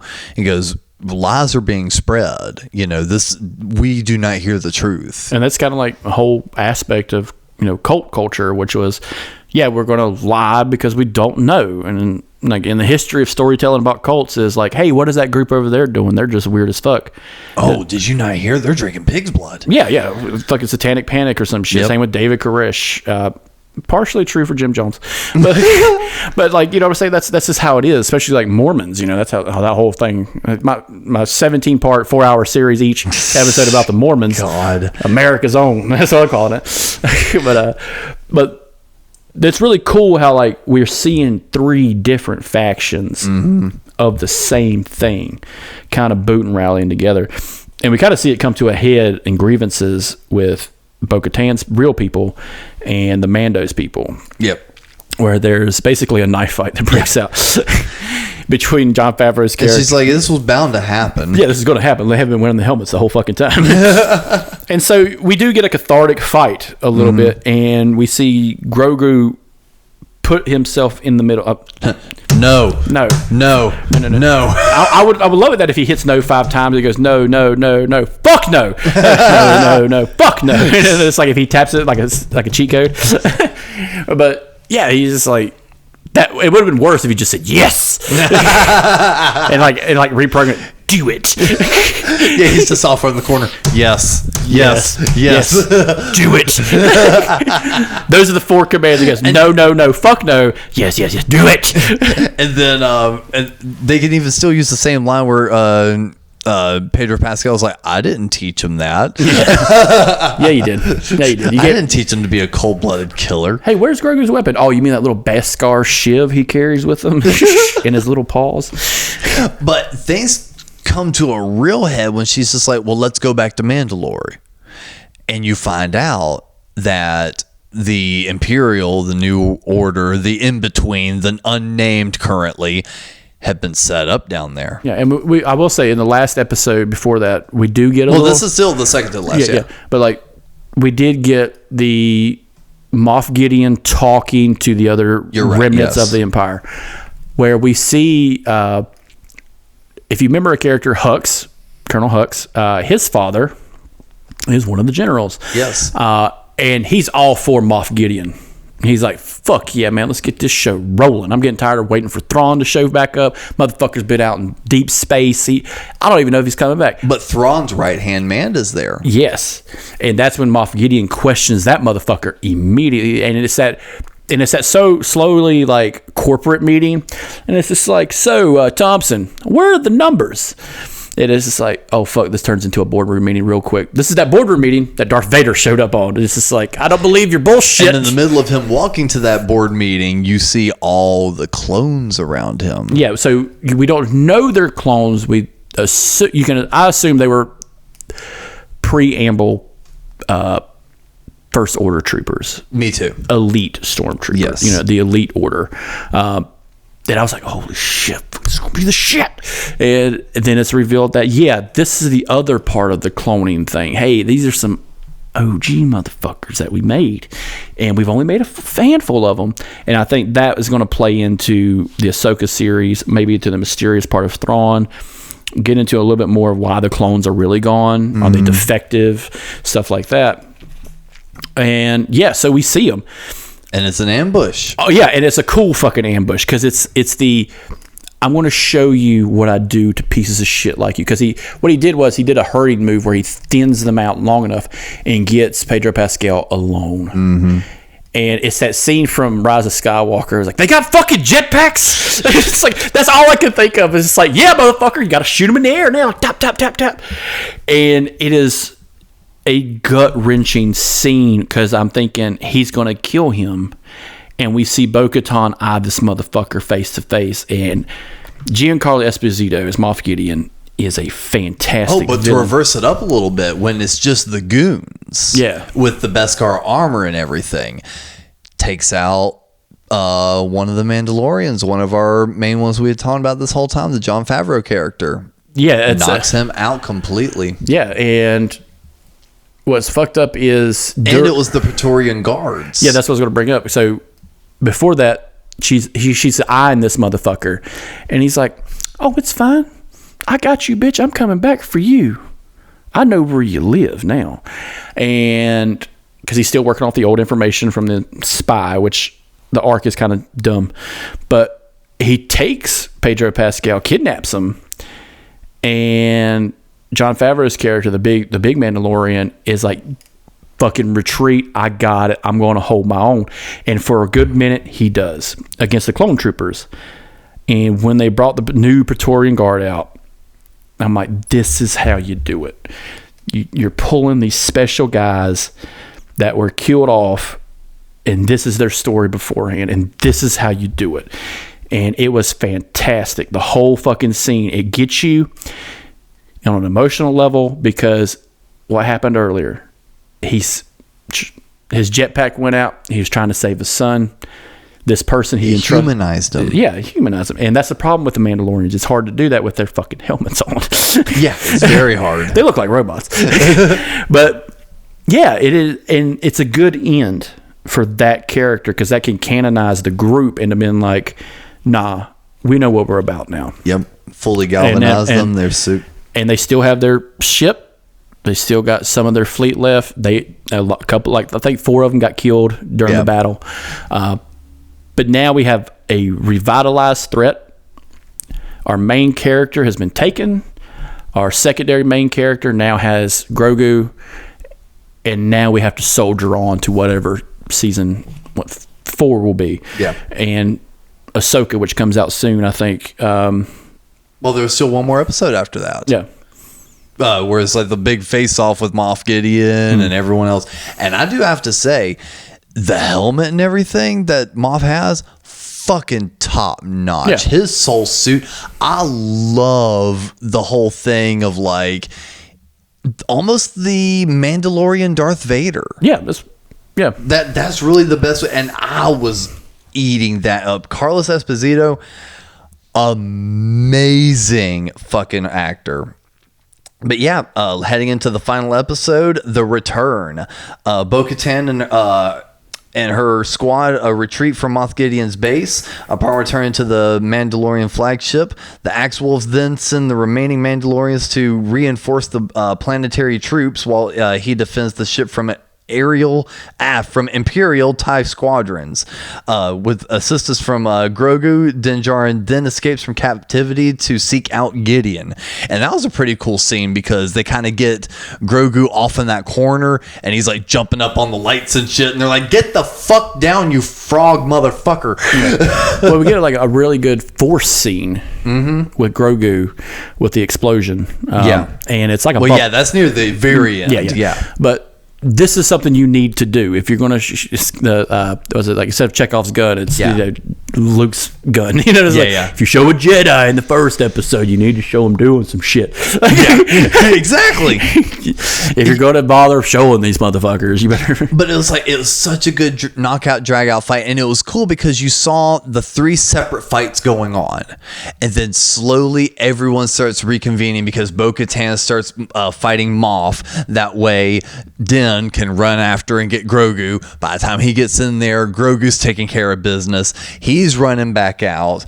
Now all 3 are fighting Moff, and even Grogu is helping because he's force pushing shit away. He's just like nope, and that was just long enough for like Bo to like get him in a headlock and Din to get a good couple whacks in. And what was really cool about it is you needed all 3. Yes, because unlike some generals in the Empire, as scary as they're like Tarkin was always scary, Hux was fucking the psycho, they can't hold their own against our ragtag bunch, which is the story of Star Wars, the ragtag bunch. But when you got a villain like that, it makes it worthwhile. That's why Dooku was so cool, because he could take out and go toe to toe with 3 fucking Jedi in Clone Wars. And he's just like, I cut his arm off. I knocked him the fuck out. Now I got this little rat motherfucker left. Okay, I'll fight him. And then what happens? He gets his head cut off later on. Yep. But like, that was the cool thing about the dark characters in Star Wars is if you're going to make him a good villain, he's going to be a character who doesn't need stormtroopers. He's a character who can hold his own. And talking about holding his own, technically, our heroes did not defeat him. Yeah, technically. Because the thing that took him out was a fucking spaceship. Yeah. Our heroes did not take him out. And yeah, that was the very cool Force thing. I think a new Force power that we've not seen yet. More like a Force shield? Yeah. Force shield. Yeah. But in a way, like, the only thing that comes close to it is, I'm trying to remember where I saw it. The person coming down with a lightsaber and them stopping it from cutting them, and it was like in Rebels, where Darth Vader's coming down, and I think Ahsoka doesn't have her saber, so she just puts her fucking hands up and just stops it from coming down. But it's not like an explosion; it's just one saber. But it was real cool because they have like this entire dome over them as the spaceship's coming down to totally wipe out the entire base. Yeah, Grogu basically puts like this Super Smash Brothers force shield around everyone, and I just not really seen that as a force power before. And the way it was shot was very cinematic and very good. It's just showed like, oh shit, look at what he can do. He's growing, that kind of thing. And he didn't pass out. He just sat down. Yep. So it's like he showed off this amazing power, and he's just like, instead of it being like, all right, guys, I'll see you in like 5 hours. And it kind of sucked because they kind of lose their giant ship, their like giant MacGuffin ship, but they still have some of the fleet left. Yep. So, and the Mandalorians do take kind of a big hit going after him, but in the end, it kind of works out. And if they stop here with the whole Mandalorian thing, I would be fine with it.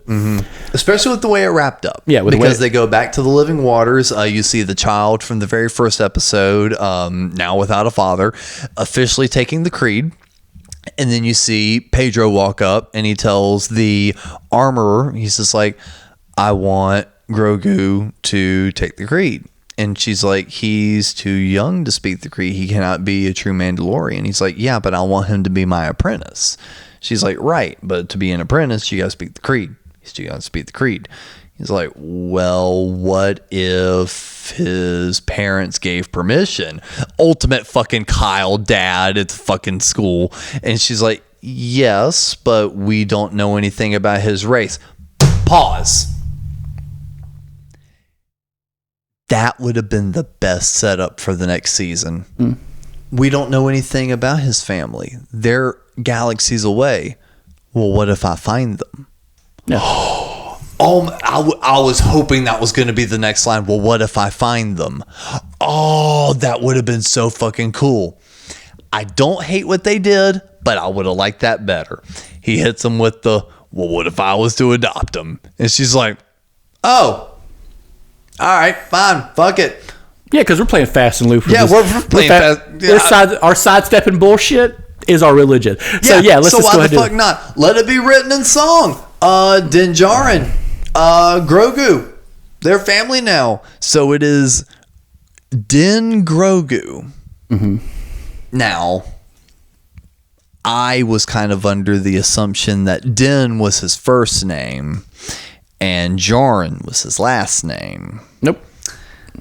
Apparently, we're doing manga names up in this bitch where the first name is the last name and the last name is the first name. Yeah.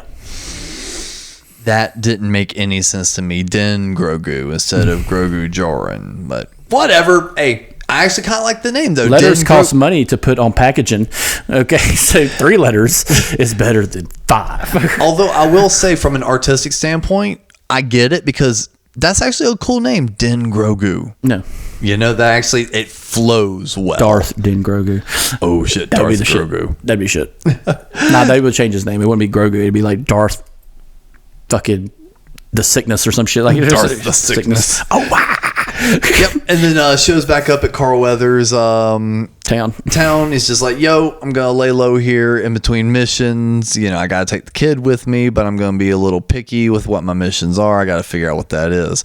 By the way, do you know a rebel officer around here? Yeah. And shows up to him and is just basically like, hey, I need work, but like, nothing too crazy because like I'm gonna have the kid with me. I'd like to kind of do some good though, so when you need help you let me know. He's like, I can't do that. I have to. I already know that, you know, uppers are gonna say no to that. He's like, fuck them uppers. That's why you don't tell the people in the upper head. He's like, you just call me, we'll work out a deal. And it works out great because it's skipping the whole bureaucrat bullshit. It's like, no, we can't go help that community. And I love the line. He was just like, I'll think about it. Mando turns around and goes, you already have. Yep. And just keeps walking. It's like, fuck yes. Yeah, and this is what would have been a cool aspect to play into whatever timeline Ahsoka's in. Because I could see his character being like, hey, haven't seen you in a while. What's going on? We're trying to rebuild the jetty. Blah, blah, blah. Doing this. Luke's over here. Got robots building little rock houses. Whatever. His little asshole nephew's there. He's kind of a dick. Hope nothing bad happens to him later. Nah, he'd be all right. All right, Qui-Gon. Yeah. Hey, what's the Empire doing? I don't sense anything. Not a goddamn thing. Hey, what's the Jedi do? They sense the Force, and the Force is good or bad. Yoda, you got like 900 of these motherfuckers. You sense anything bad? No, we're good. Not a thing in the world to worry about. Mm-hmm. Yeah. Fuck yeah. You guys suck. And that's basically where we end it, because you see Pedro and the kid chilling out on basically what looks like just a farm, but it's just out there in Carl's little land, and they do a little zoom in or a little zoom fade on Grogu, and then poof, end of the episode. Time ago. Long time ago. Kind of looking at this, do you feel like it was missing anything specifically? Not really. Like it does have a kind of a circular ending. If they were to end it in an episode early, yeah, that would have been a build, because it's like, oh shit, like it's getting tight. For a second, I was sitting here thinking, I was like, I don't think Chris watched the last episode, because the way you were saying is like, and it ended off like this, and I'm like, yeah, but we still got like, well, no, you saw that, right? No, I'm not about to spoil this whole season for you, am I? So what I was thinking about when you were talking about you had watched an episode and the whole gas thing or the air thing, I tried to go watch it on Disney Plus, and it gave me an error saying Mandalorian can't be watched right now, and I'm just like, why the fuck can it do it? And all in the back of my mind, the conspiracy part of my mind, which I'm littering with murders and other stupid shit at work, is they turned off Disney Plus Mandalorian so they can go back and edit that stupid scene with the fucking thing. I'm thinking like, yep, that's it. That's why I couldn't watch it. And then my God. And then I was like, no, I just didn't update the app. Oh, that's great. Well, I was watching it, sitting here going, where's Boba Fett? Yeah. It would have been cool for him. I mean, goddamn Mandalorian had to take up 2 of his episodes. Why couldn't he pop up for his second in the Mandalorian? Yeah, because he's already conquered Tatooine.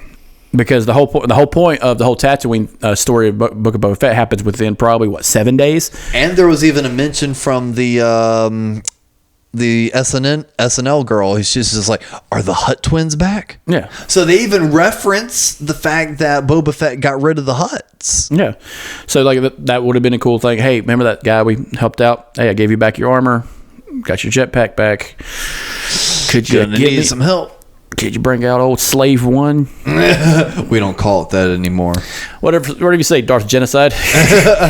We're Disney. We don't call it Slave One anymore. If they do a season 5, I think they're going to do probably like an in-game situation where the stakes are going to be really high.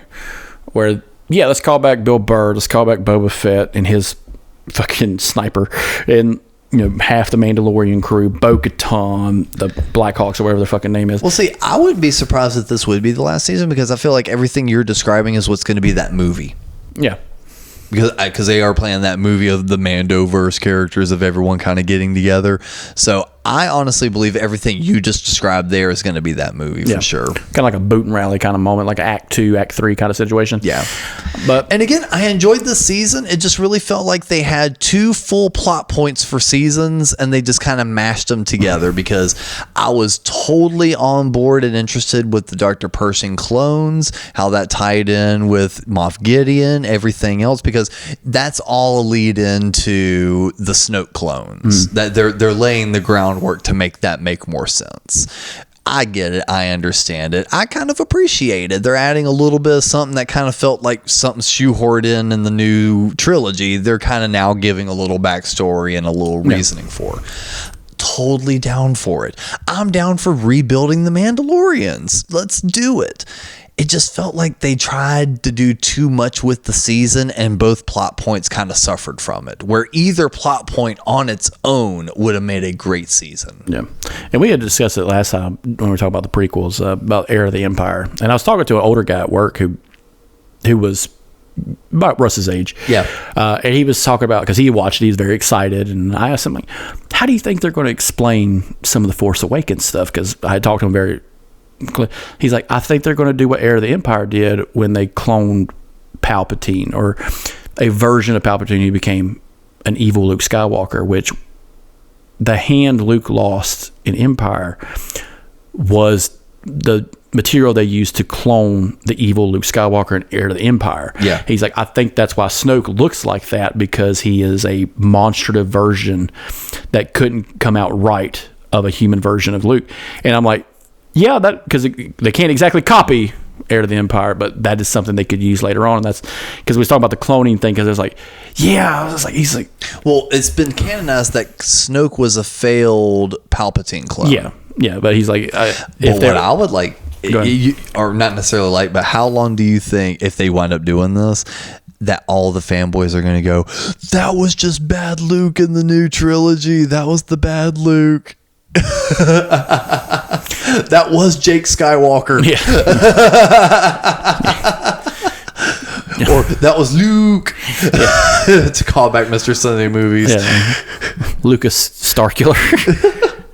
But all in all, I kind of like the season a little better than Book of Boba Fett. Yeah. I think it was better than that one. That was still a fun season. It still could have been a little better though. But this top tier, I wouldn't say top tier. I think the previous seasons of Mandalorian still were better because they were a little bit more focused. There's a lot of episodes that are better.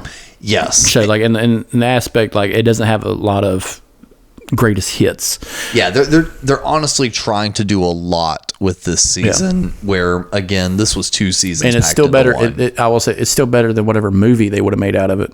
Absolutely, that's a fact, because a movie is too condensed. Yep, the story, the elaborate story you're trying to tell, needs to take place over years at a time, and then. Yeah, it's perfectly fine. Absolutely. The only thing I don't like is I have to wait episodically for it. But that has been a full 2-hour breakdown of The Mandalorian Season 3. I don't have anything else to add to that other than if you like what you're hearing here, make sure and hit subscribe on any of that podcast platform that you are listening to. We have merch in the episode description along with our Discord. Sign on up. Let us know what you want to cover. Yes, Dustin, I hear you. You want us to do Trailer Park Boys. That's going to take a lot out of me to do, man. Dustin and I have watched the entire series of Trailer Park Boys. I know what you mean. It's okay. Oh, just an it's okay. It's Canadian rednecks. That's what it is. It's Canadian rednecks. They're fun. Well, how about this? Chris, build me a playlist somewhere. Type out 5 episodes. I'll watch 5 episodes, and we'll do an episode on Chris's 5 favorite Trailer Park Boys episodes. Ooh, that's going to be hard. I'm gonna narrow it down. But I'll agree to that one. You pick me out 5 episodes. I'll watch them. I'll make notes. I won't be an asshole. But it'll be the only 5 I've seen. So if there's like references and jokes and stuff that like are ongoing, just send me a little cliff notes. Be like, oh yeah, and by the way, on this, the reason why this is funny is this, and I'll go through and watch that. But for this episode of the Couch Potatoes, I've been Alex and Chris. Do you have any sort of final thoughts? I would love the end credit scene to just be Tim Meadows just like going through his files, and like all of a sudden Thrawn just shows up. It's just like that's where he's been the whole time. Surprise, bitch! Surprise! And he's like, oh shit, a lady. Zip.